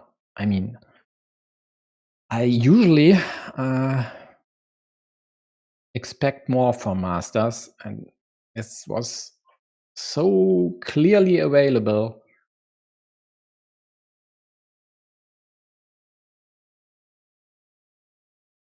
But Glovir survived, and not just survived, punched the ticket to the Champions League group stage. Ever so closely, which is his MO, actually. There were 4 qualification tournaments, Swiss system style, for the Portuguese CCL qualification, and he played all 4 and managed to secure a playoff ticket in the 4th one on his last chance, and then I think won all playoff games with 2-1, if I remember correctly. No, he lost in the final, actually. Okay. Okay. Totally remembered wrong. Yeah, sure. He had to lose in the final, else he would have already secured a ticket to the group stage, of course, which Joao did. And this year forced Glovir into the international qualifiers. Yeah. Misplayed quite a bit, my friend. Come on, that's the understatement.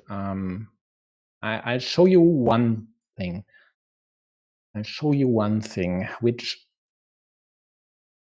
I still don't comprehend. But at least, I mean, we could count this as content move, maybe. Okay.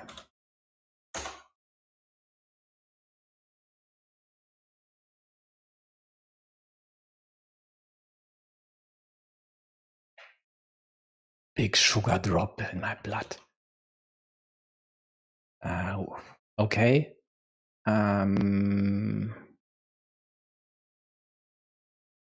This here. This is the move, my friend. Looky here. How many caps do you see there? There's only the one. Which move do you have to play? This here, of course. And it would have been over right there, right then. But yeah, yes, exactly. You use this one here. Mind-boggling. And I might have even said something, this game is over 100%. At least someone in the chat claimed I had. And of course, then it wasn't. Opponent is already on life support, and you push another bottle of O2. I don't know. I don't know, man. A miscount. Vertical splitters? Oh. Missed this one, likely, right? It's always annoying if there's a meeple there. Yeah, exactly. And the ones you played, yeah, these are the hardest to count, that's for sure. So we have roughly half an hour until the next match starts. Does anyone care for a closer analysis? I don't know. Let me know in the chat if you want, else I might just take a break to save my voice. Yep. Not G's best performance, that's for sure. But what counts is the 2-1 over there, and having secured a ticket to the Champions League is definitely the goal, or was the goal. So Glovir accomplished this, and nobody will ask how he got there once he is there and will play the league stage. Yeah, okay.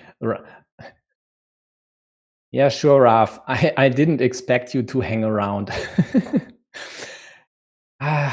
just prepare for your match later. I still hope that Otto will stream this because I might not be able to.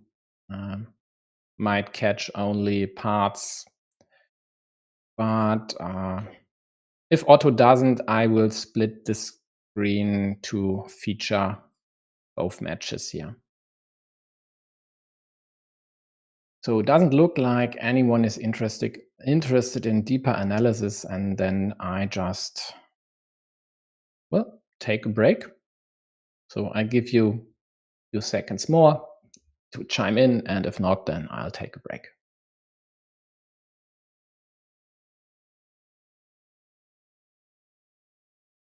Oh, don't worry. I never feel pressure to stream anything. If I don't like to stream a match, I just don't. And if it doesn't work out, it doesn't work out. But I think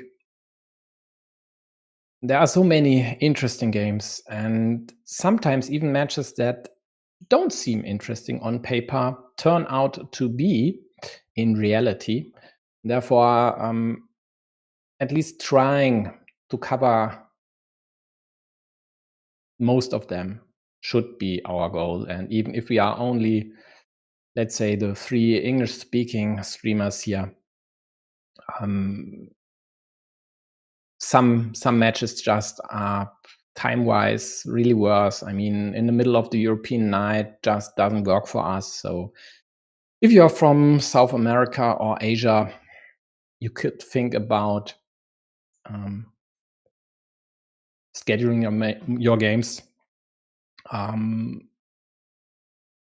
to suit our needs better. But of course, I get it.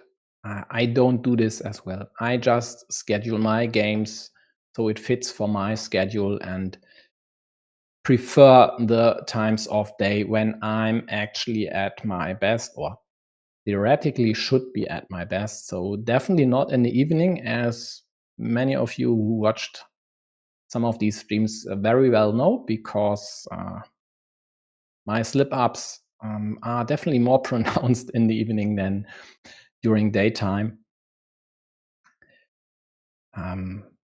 So in the end, if it works out streaming a match, it's fine. If it doesn't, then it doesn't. And if Alexia and Otto aren't available, which might be the case this evening, then it is what it is. So, folks, I'll see you in roughly 20 minutes.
Hi there, welcome back.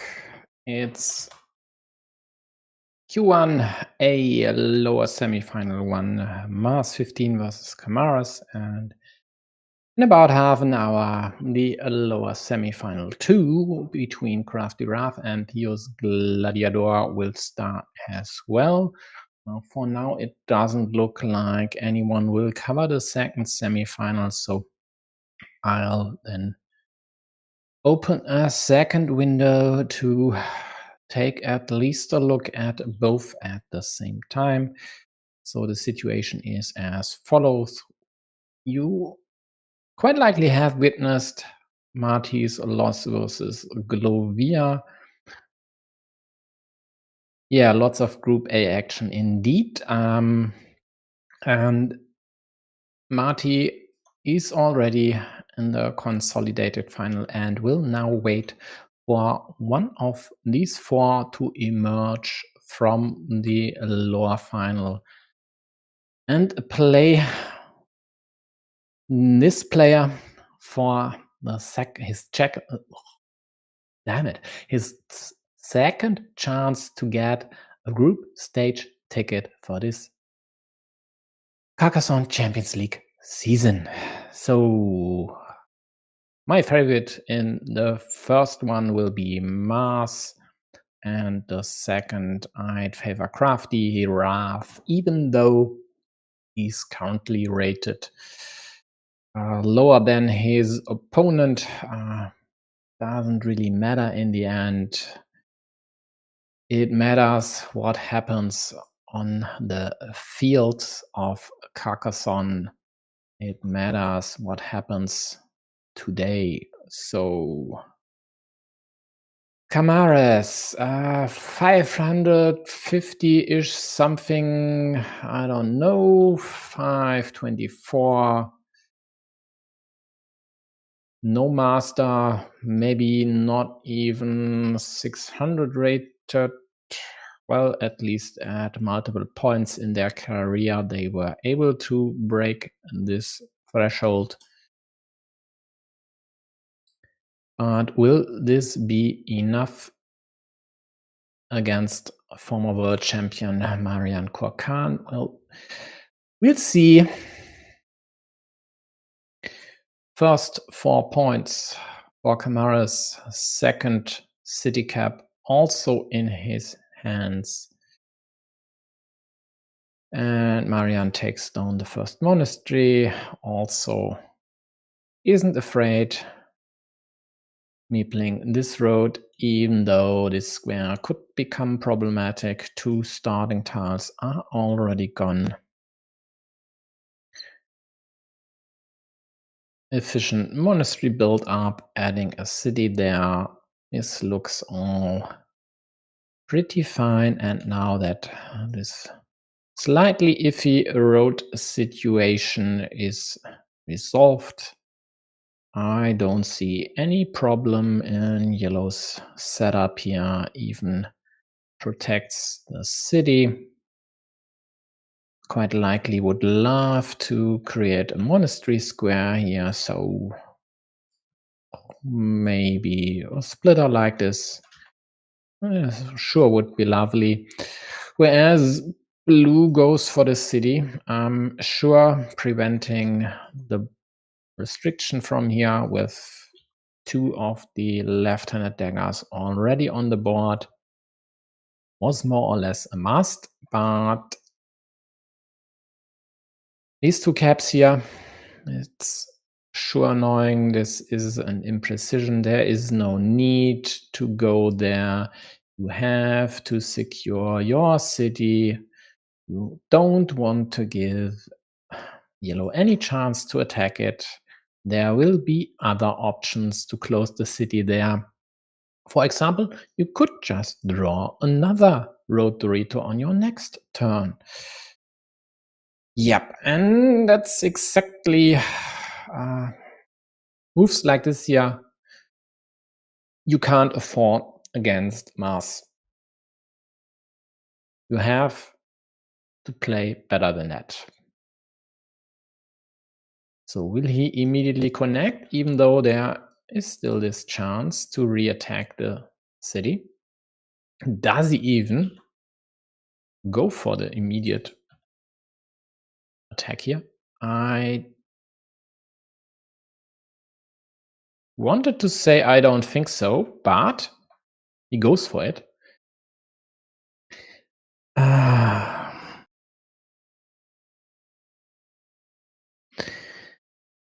But why? Why? Why? Yes, you'd love to kill the square, but there are still 2 splitters out there. 2 splitters which would easily allow you to run away with the city. And this here prevents that. It works out for blue spectacularly at that. At least I hope they will kill this now. Yeah, meeple the road, sure. And then you only need to draw a crossroad. And you should be fine in this game and should be able to mount an upset. Yeah, curve as well. Okay, 4 points. Sure, fine. Next curve over here. Rather not allow yellow to add the splitter there and take this 8-pointer home when this square here is so vulnerable. But it wouldn't be the first time for Mars to win a game with the meeple minority. 4 points, or will we see a restriction over here, considering this is the last left-handed dagger and would allow for a kill? He goes for points straight up.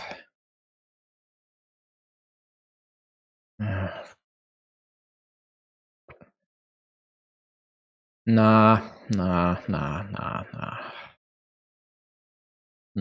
my move, not my move.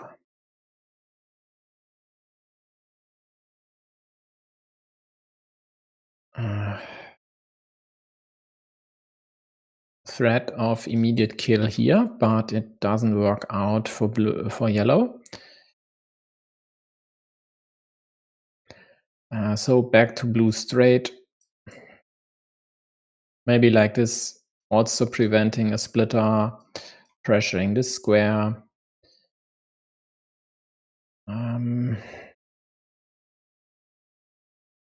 Maybe even going over here to take away the immediate obstruction square. And even if something like this were to happen, still 2 daggers in the deck, so no big problem. For now, it works out great for blue. Got one of the 2 splitters, so even the square and the straight and not limiting this one isn't a problem for now. Blue is the first one on the main field, which is worth 9 points for now with 3 cities. Yellow immediately counters, hoping to draw something to go over here to prevent the limitation to the one and only remaining dagger. And, well, is it worth protecting the square? That's the question. Do you go here, or do you really prefer to secure this one and think this was the right move? Considering it's unlikely to draw the splitter and be able to close the city afterwards. Here we go, there is the splitter. But Mars has a profitable move for this one as well. Blue threatens the square and is successful. At least he should be. Going over here just to take away the caps from yellow to immediately close the city and the monastery. This would delay yellow's plans, or could delay yellow's plans for quite some time, as then they would need one of two horses over here to liberate the monastery, or something for the road to get meeples back and be able to score points. All the while, blue still has the one meeple in hand. Yellow will connect and now hopes to draw the road end, and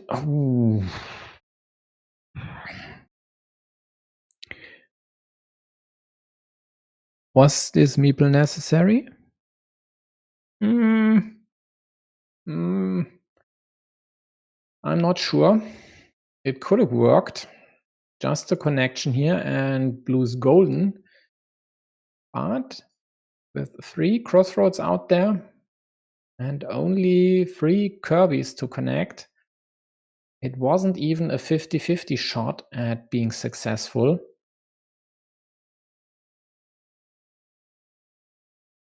So will Mars take the 7-pointer? I'm sure he will.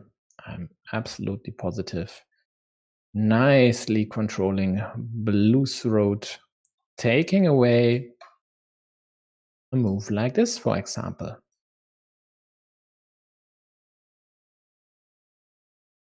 And he could even kill this square and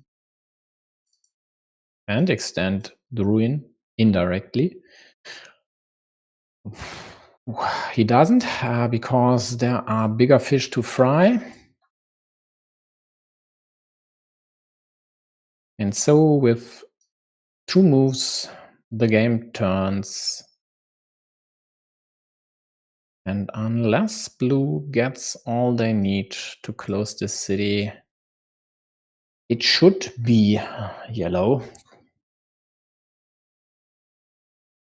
to win this game here.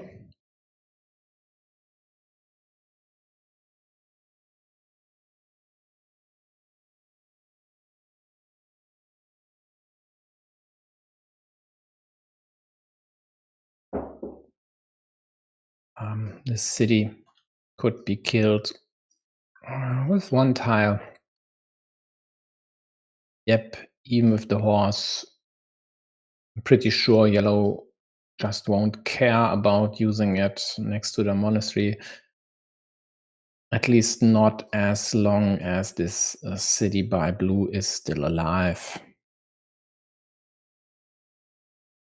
And at -11, blue has to score points somewhere, somehow.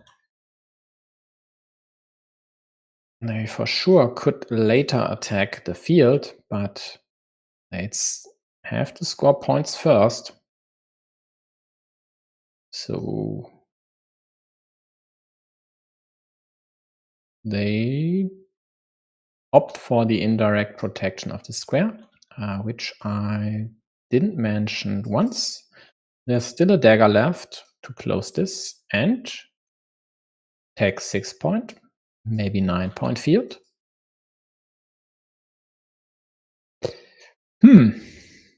Okay, so it's not 1 yet for yellow.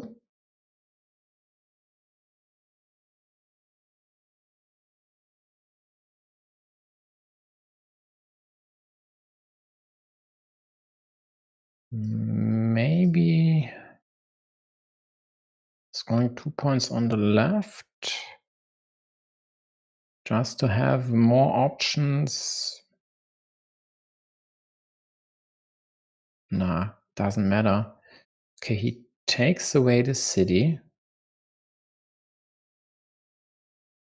Or rather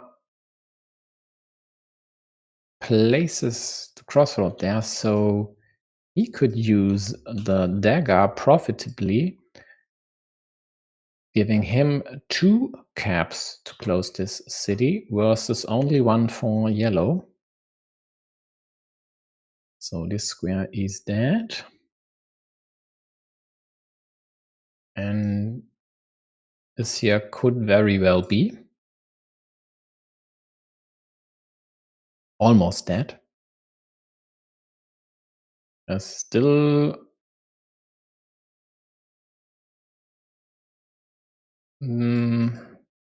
something like this here.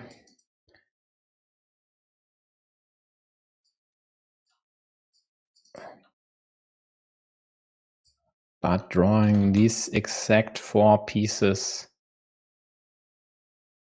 is unlikely. And especially the cap might be prevented in the end by placing anything over here for blue. Therefore, yellow doesn't do anything about it. Instead, attacks the main field, and now quite likely will just connect to the main field as this city is dead. Yellow only has to figure out which tiles are still left in the game, and the monasteries are easy to count. This one as well. You might even know that there's still a starting tile left. So it's just a matter of time, and then I'm pretty sure we'll see this move. Here we go. And now yellow is at +20. And there is nothing to do for blue anymore. Yeah, score 4 points. Why not? But the field isn't worth enough to account for the difference here.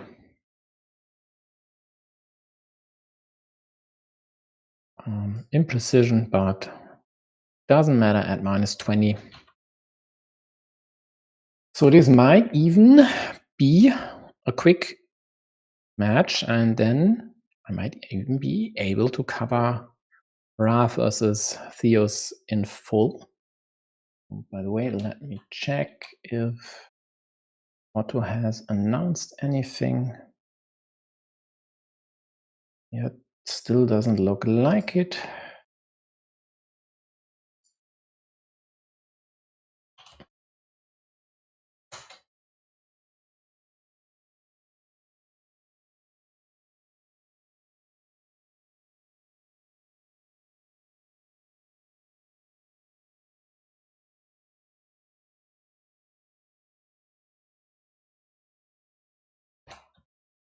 At least blue gets a road monastery for this evil hamster to score a few points. A bit of scoreboard cosmetics. And we'll take, I don't know, 4 points. Oh no, over here, connection is worth more.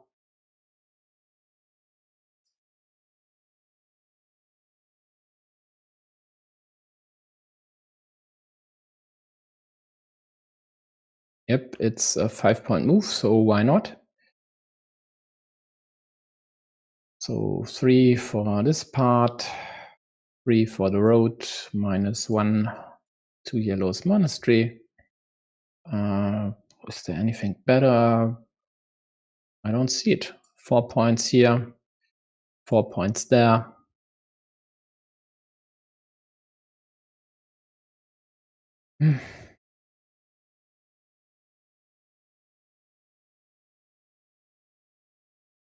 Okay, here we go. 5 points difference cut down to 14 or something. No, 9, right. Yeah. It was 14 before this move. Yeah. And even though this here ended up catastrophic for yellow, I mean, 2 meeples versus 1, -7 points. They were able, due to these monasteries, to win this one. And frankly, blue just misplayed a few moves here and could have threatened to close this city on their own. Later even got this one, but still weren't able to win this. This doesn't bode well for the second game. Doesn't really look like they are cut from a cloth. That works here. But we'll see. Maybe I'm too harsh, as I tend to be, frankly.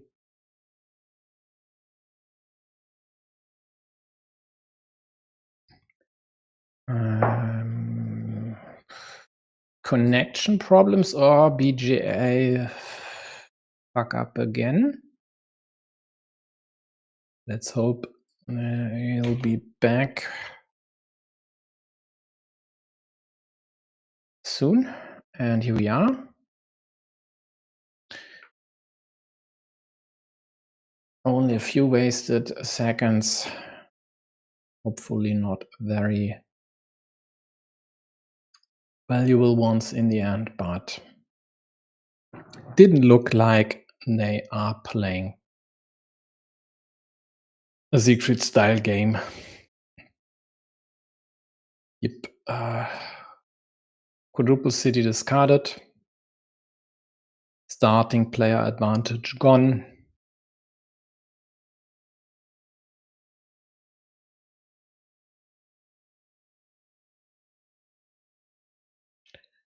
Early farmer, very early farmer by yellow. So blue's goal definitely should be to build a loop around their monastery and yellow city ASAP. Just to contain this one, if possible.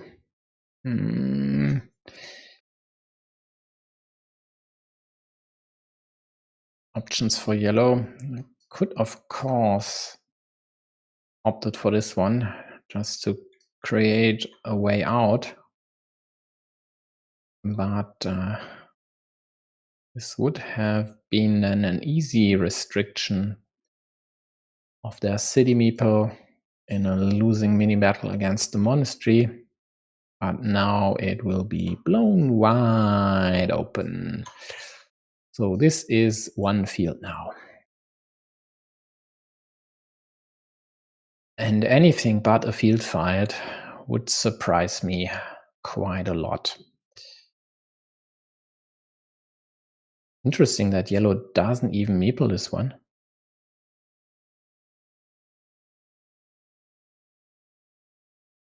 I really don't see why not, actually. I mean,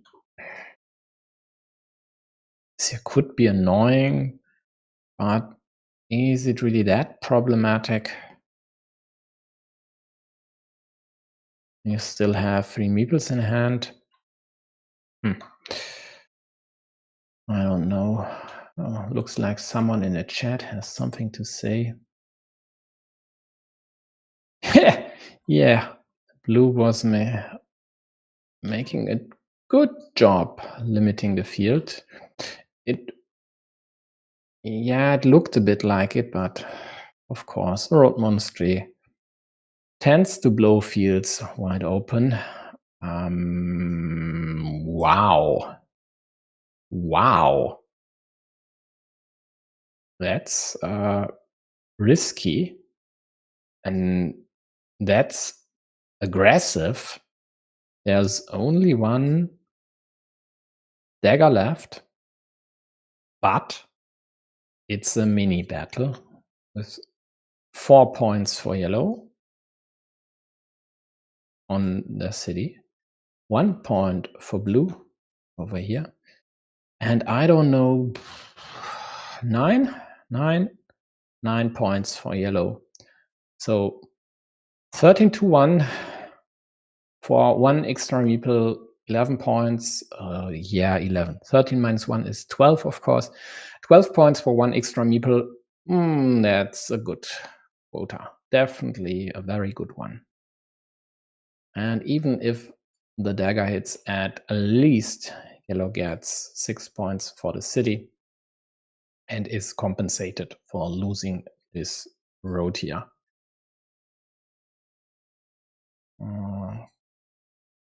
Nicely scoring 2 points while also taking away an option for blue to attack the field. Blue creates a city at the bottom. Their small city on the right side is under threat. And now these two squares of yellow are limited to the same dagger, so only one city will be closed or might be closed. Definitely not both. The third starting tile.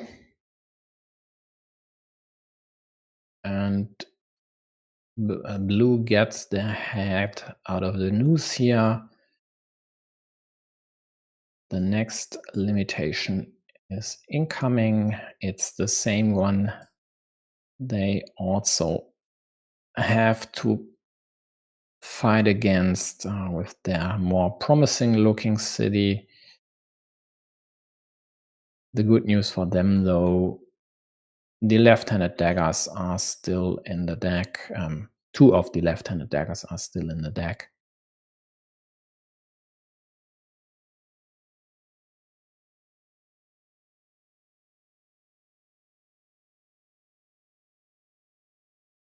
Yeah. Do you go here? To at least create a bigger ruin there.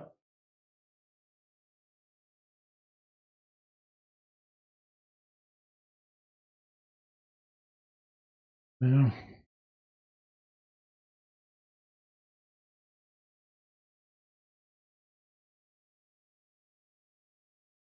Also, the dagger here would create a nice looking road, which with 2 meeples in hand, yellow might take. With one, definitely not. And what to do about these cities? Nothing for now. Blue opts to immediately score the more threatening one of them, even though it was safer than this one. And they left the upside of taking a 6-point field and attacking yellow's main field on the table. And now there is only one dagger left, whereas this city here wasn't easy to limit. So will Mars go for the kill? Adding the vanilla here just to kill this one? Or will he do this move to give his city better chances of completion while also setting up this evil hamster here? Only one meeple in hand, so why not go for the almost 50-50 monastery flip?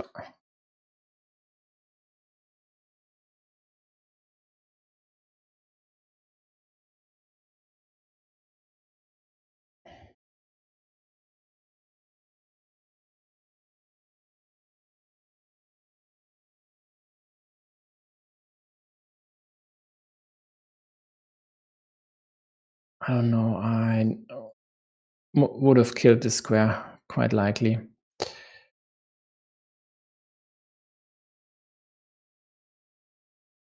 I mean, it's a mini battle, 2 versus 1 meeples, and if you win this one, it's definitely a great chance to have easier routes in this game. Wow. Why?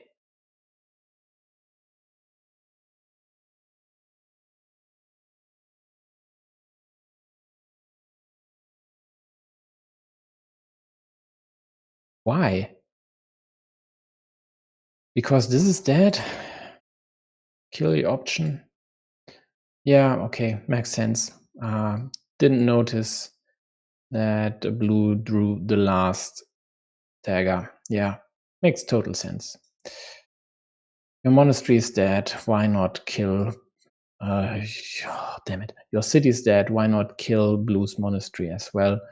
On the other hand, yellow could have also opted for this one to at least increase their ruin. And if it happens, then both would get a meeple back. And in some cases, even a city could end up on yellow's farm. So yeah, it's not really absolutely necessary. Maybe they just didn't want to leave the 3-point road there. But at -14, I think it was, why not? Just add volatility. I mean, they did with the monastery.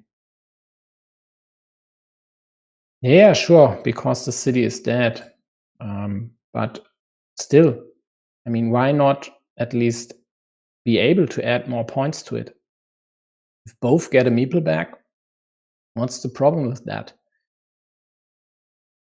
It's, I think, more likely to score the gap here, or to bridge the gap with 2 meeples than with only 1 in hand, right?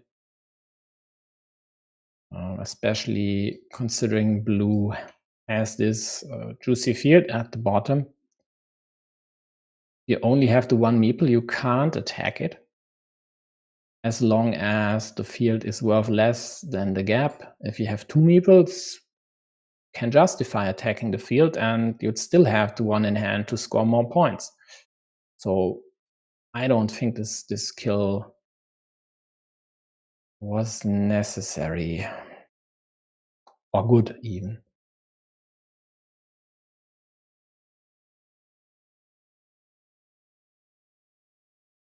So blue got their dagger, connected both fields, and now they are at +18. The field is worth 15, no, 18. So even if yellow were able to take over the field, the game would only be tied, and blue would just score points somewhere to win it.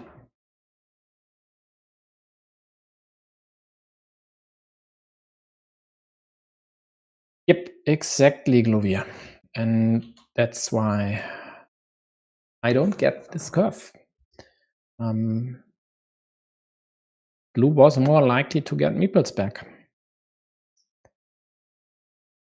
And then you just don't kill your own.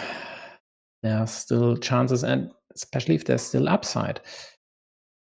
Was unlikely to work out for Mars in the end, sure, but don't give up if you haven't lost yet.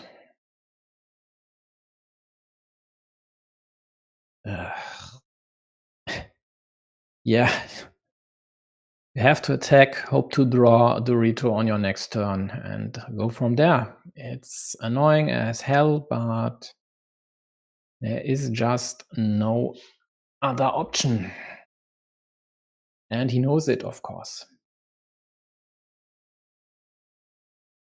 This would have been different. With the road, then you could have gone for 50-50 here, hoping that your opponent doesn't draw the rose.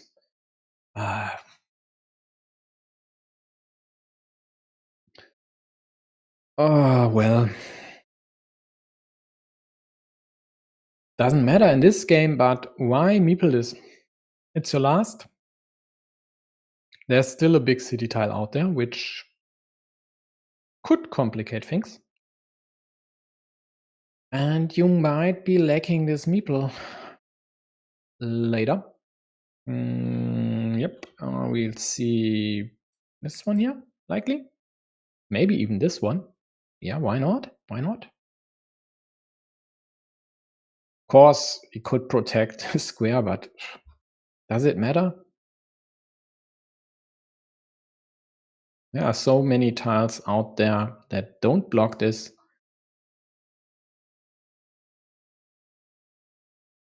And we see if he goes for the 50-50 over here, or rather tries to prevent blue from closing their city.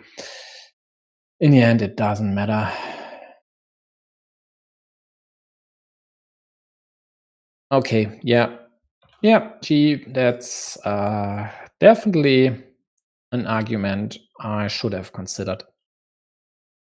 If blue doesn't meeple this, and yellow gets a Dorito immediately, and blue doesn't get any CDPs to take it, and yellow gets a cap, then of course you just served yellow an 8-point city, and that's definitely not something you want to do when you're ahead by a lot.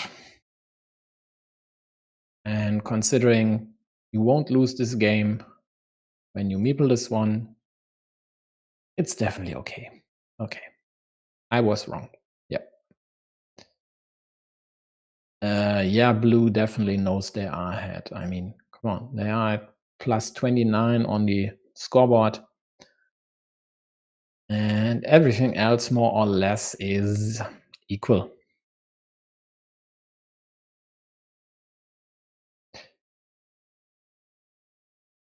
Yep, everything except running out of time, I guess.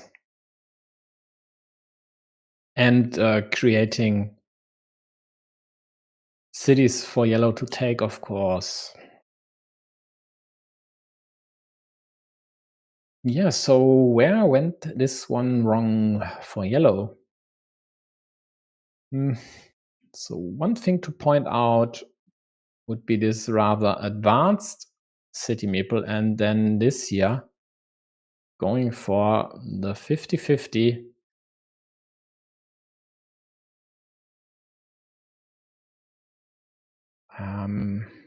I think they took this decision here too lightly. So that would be one point where I would start to look for, and I totally forgot about Crafty's game, so let's open this one. Well, damn, we missed a kill.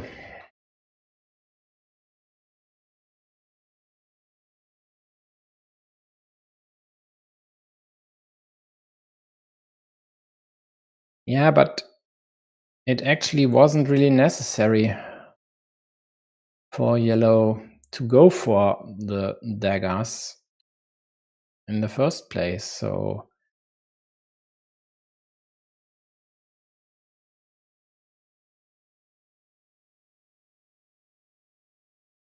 let's see if Camares manages the upset here,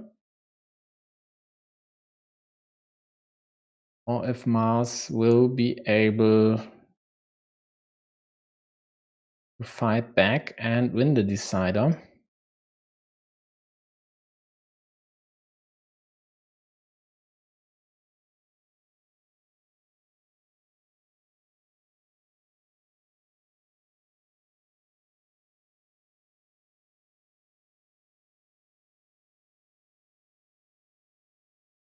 This game on the left side looks like it will be anyone's to win, even though this here is killed. It doesn't really matter. It's only a 2-point difference.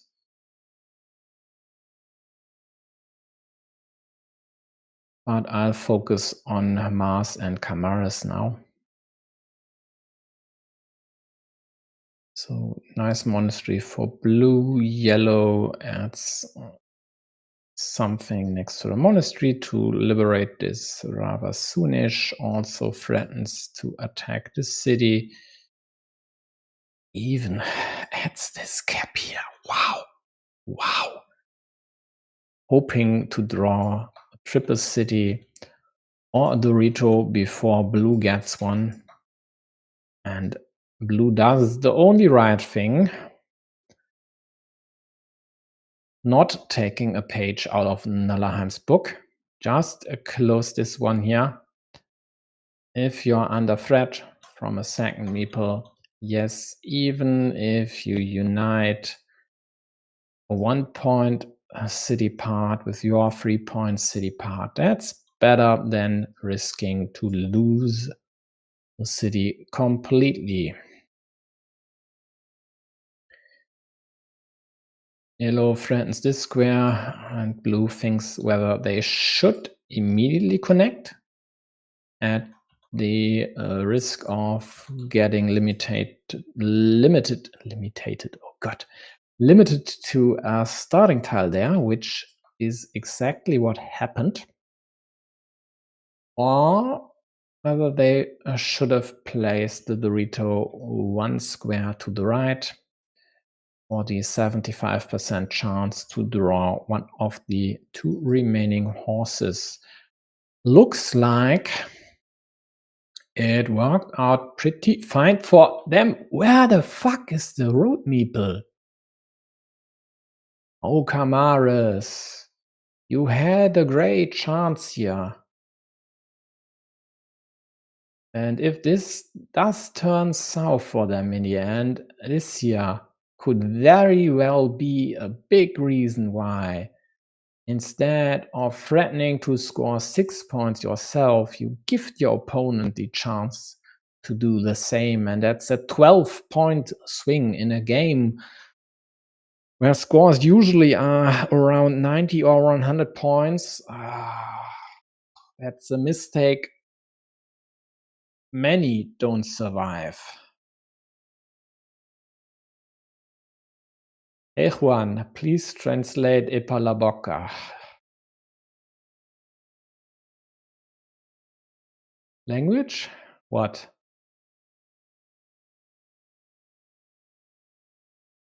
What did I say? Where the fuck is the road meeple, did I say, right? Yeah, why not?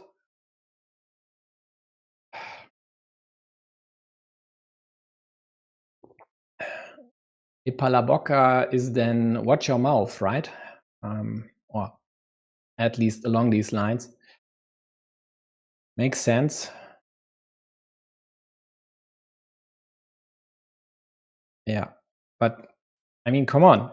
It's a crucial blunder and one that shouldn't happen.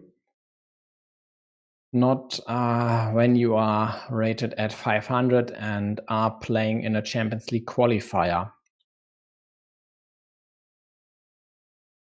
But this field, this monastery,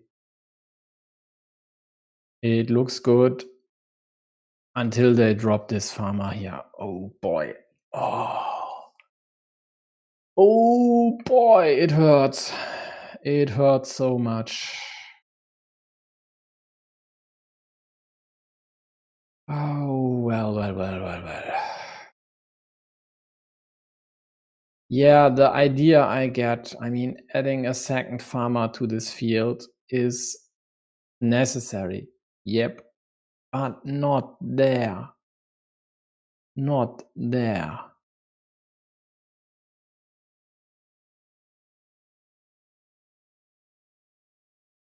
Do it when you close this city. But don't go here, please.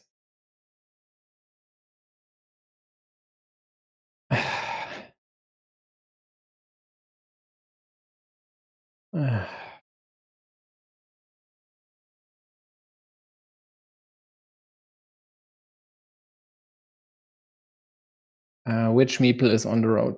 This here is a road meeple, this as well. This is a farmer. I could zoom in. Look, he's lying there.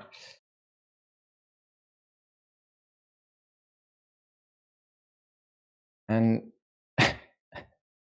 he might even survive and enter the field in the end. I can't believe it. But I guess Mars will kill us now. Anything better to do? I don't think so.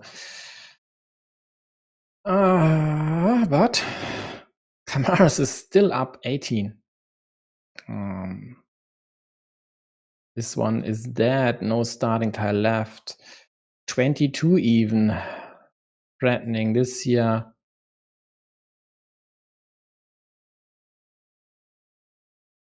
But he hasn't done enough against this. Could do now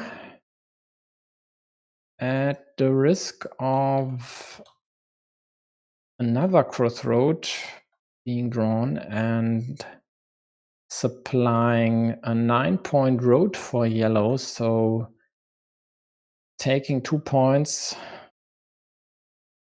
plus giving your farmer on the left side at least a chance to extend their field. Seems to be fine. Mars will take this one. Doesn't take the city, as this could be restricted to a 50-50 with a lot of tiles.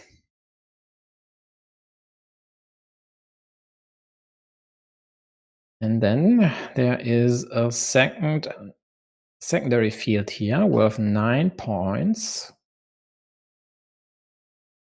And now that yellow is down only 16, still has this road meeple, which is rather easy to liberate. I'm pretty sure they will jump on this here rather sooner than later. And for blue, it's down to scoring quick points. So 3 over here, while also at least limiting this field on the left side is definitely not the worst idea. They could also go over here, but there are still the Rito and the remaining horse left, so that's too soon.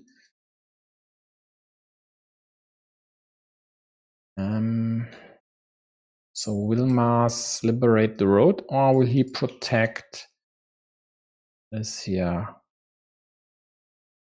Considering a move like this would be a kill. And he doesn't really care for a continuation with the horse there anyway. And with this, there would still be the dagger, rotary to end horse left to continue, which would all be more or less fine. Of course, the caps would be preferred. Yep, he goes for the protection, and considering there are still 2 regular crossroads left, I think that's fine. So now he has 3 moves to consider.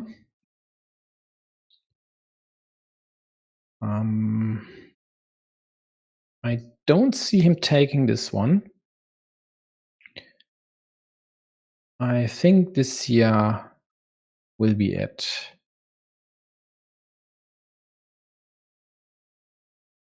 Just to squeeze out the most points. He doesn't. He goes for the road. Wow.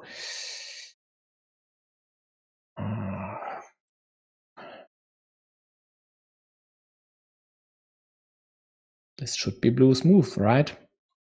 Limiting the square to a 50-50.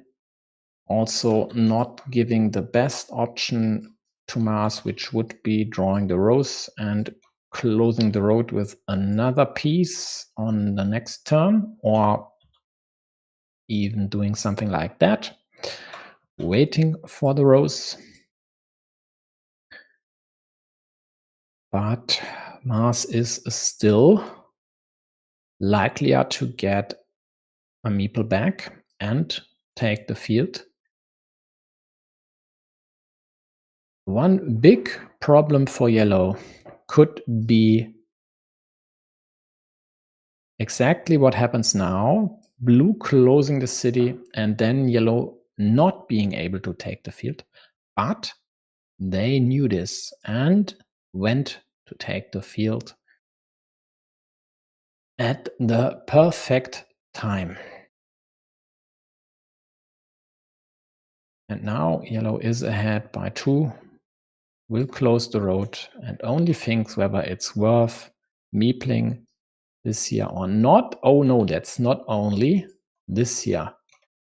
This year is on their mind for sure. Yeah, he will go for this. I'm absolutely sure. There are still enough tiles to close this road. There are crossroads left. There are curves left, curve plus city tiles. I'm sure. If he doesn't, oh man.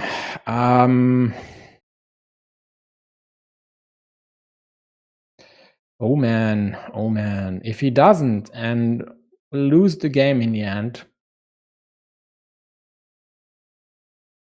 Phew.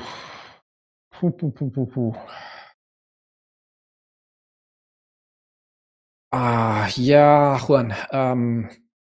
I don't get it either. I mean, I get why he used this move. It scores 8 points right there, right then. And he might be able to win without winning this field. But if blue connects and yellow loses the main field, which is at 18 points, I think, this could be really troublesome for yellow. And he definitely had the perfect tile in hand. So Crafty managed to win the first one.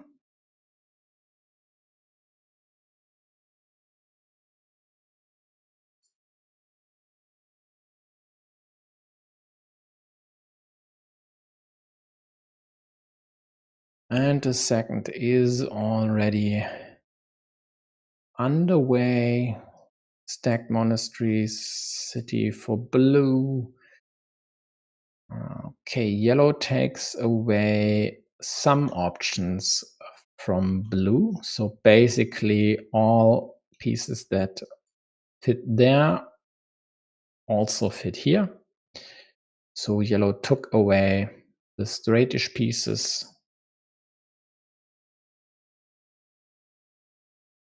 What is this? Is this an attack against this here? Looks like it, because this square sure is dead.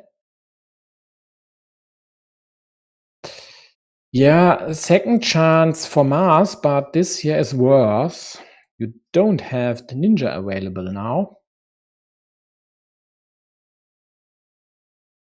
And there's only a 50-50, whereas before with the curve, you at least had the chance to draw a curve before your opponent gets a crossroad. And in this case, blue might have even used the rows over here to block this option instead of going for the field themselves. On the other hand, though, even this here isn't a total block, as there's still a road monastery left. And therefore, again, I would go for this move. The upside is huge.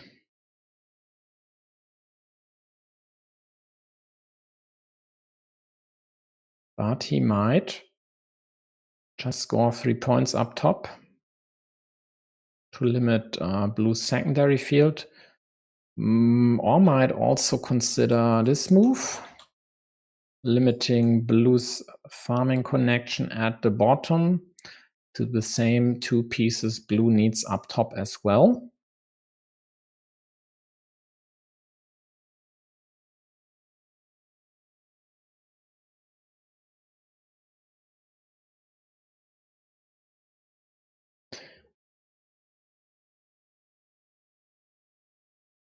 Oh snap, now he goes for the ninja. Chances are great. Only one crossroad left, but 3 curves. And even if yellow gets the crossroad, no matter how they'd use it, there would still be the monastery left.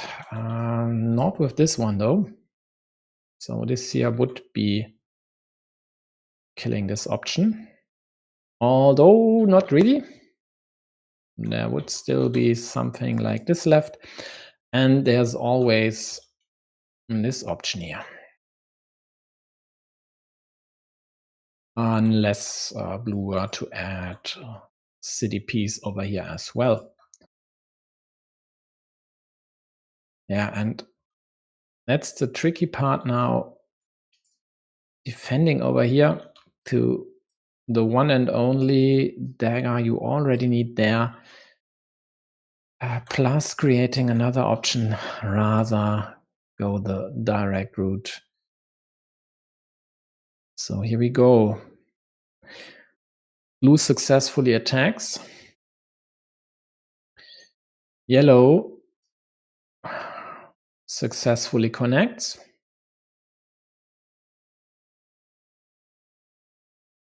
But Camares gets the remaining dagger, so this here is dead.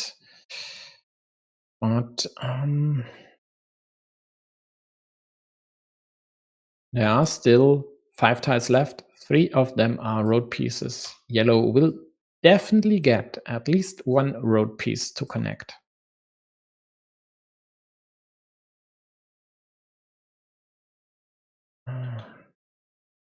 And yellow is already ahead.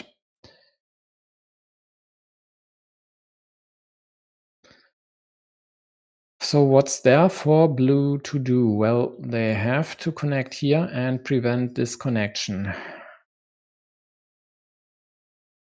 And it's a tough ask.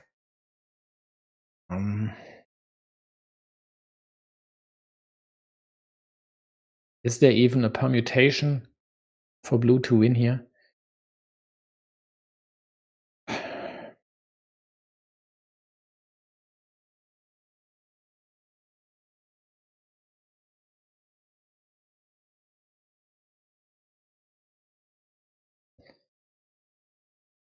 Nope, there isn't. Oh, there is. There is. There is. Yellow is at +4. If both connect and blue connects at the bottom, blue is ahead +2.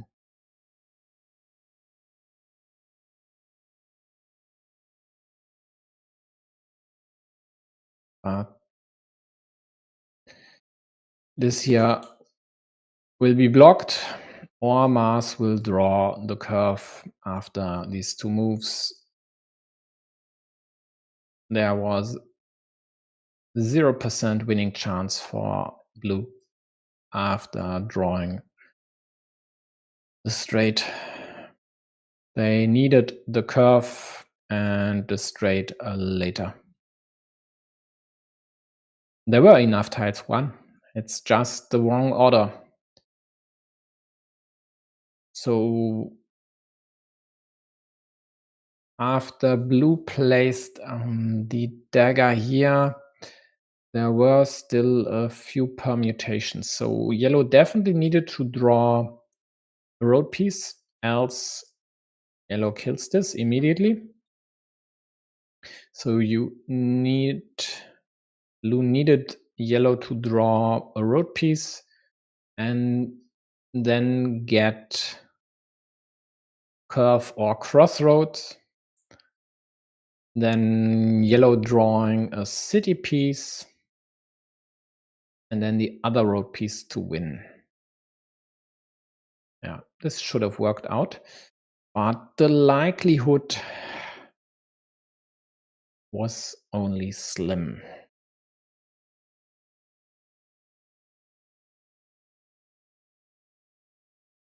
Yeah, definitely a very interesting game.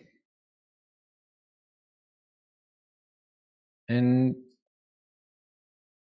not going here with the curve might have been the right choice in the end. I mean, it was so super juicy, but there were still 3 crossroads left to take away the immediate connection. And when Mars pounced there, chances were definitely way better, as there was only 1 crossroad left. Okay, so we have 1 lower bracket finalist with Mars15. Let's check. No, we don't want to see a replay. We want to see the second game and in full, please. Let's check who'll play against Mars in the final of the lower bracket of Q1A. Looks like we'll get a decider. But I might be wrong. Whoa. High impact move by Crafty. Scoring the city plus a 6-point field. Theus also takes a 6-point field, but Crafty gets the most crucial tile there still was in the deck.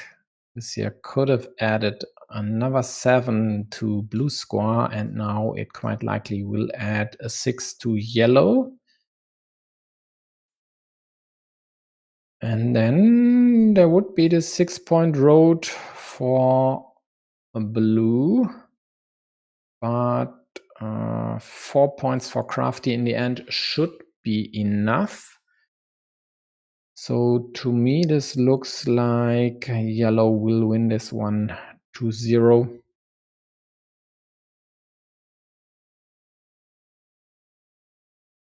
Due to having the starting player advantage in the end. Yep.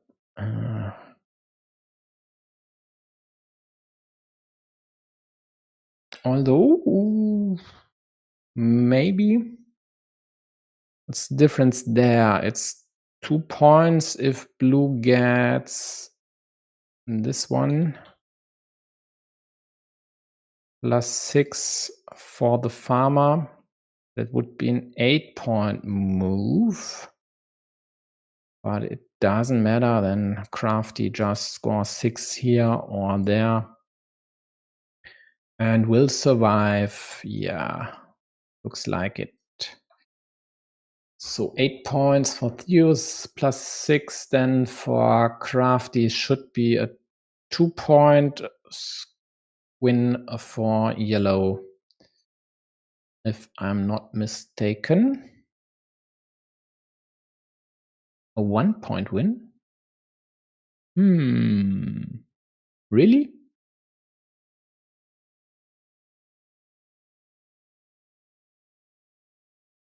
Why? But anyway, a yellow win.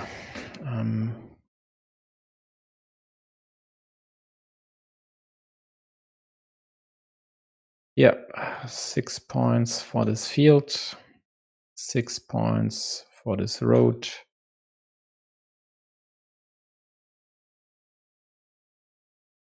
Yeah, 6 points over here as well.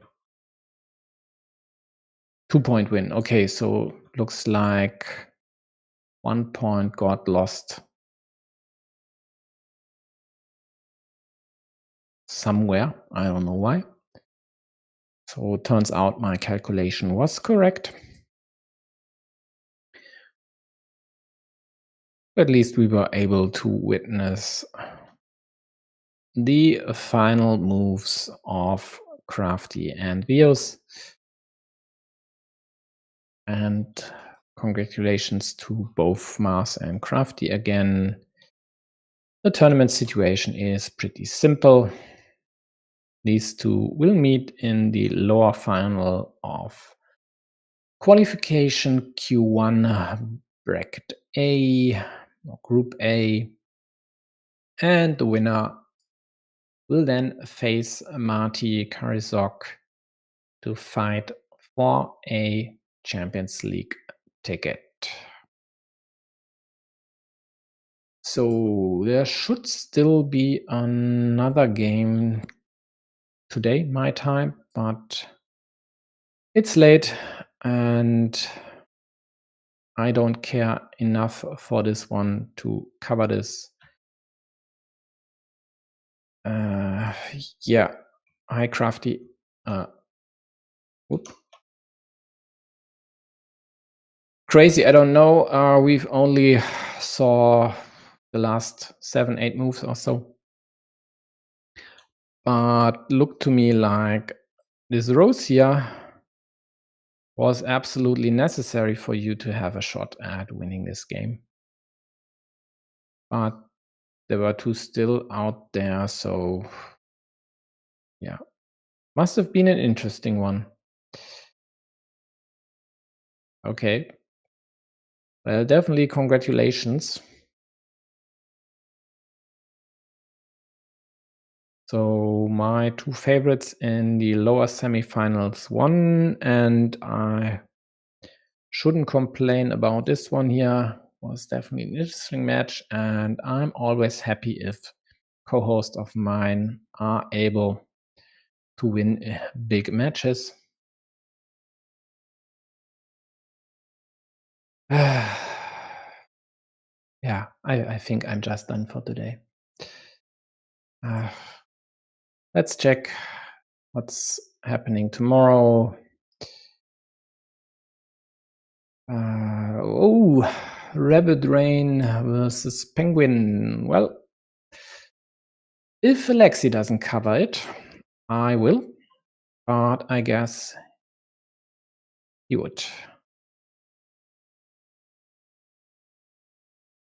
And this one here, I think he already had announced he'd really like to cover due to the South Korean player there having a chance to secure the first ticket for the Champions League for South Korea.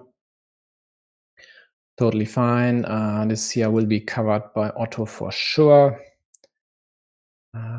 which is fine. I don't need double coverage, even if it's Loishi. I think one is totally enough. Okay, before I ramble on, I just go now. See you, folks. Bye-bye. Thanks for tuning in.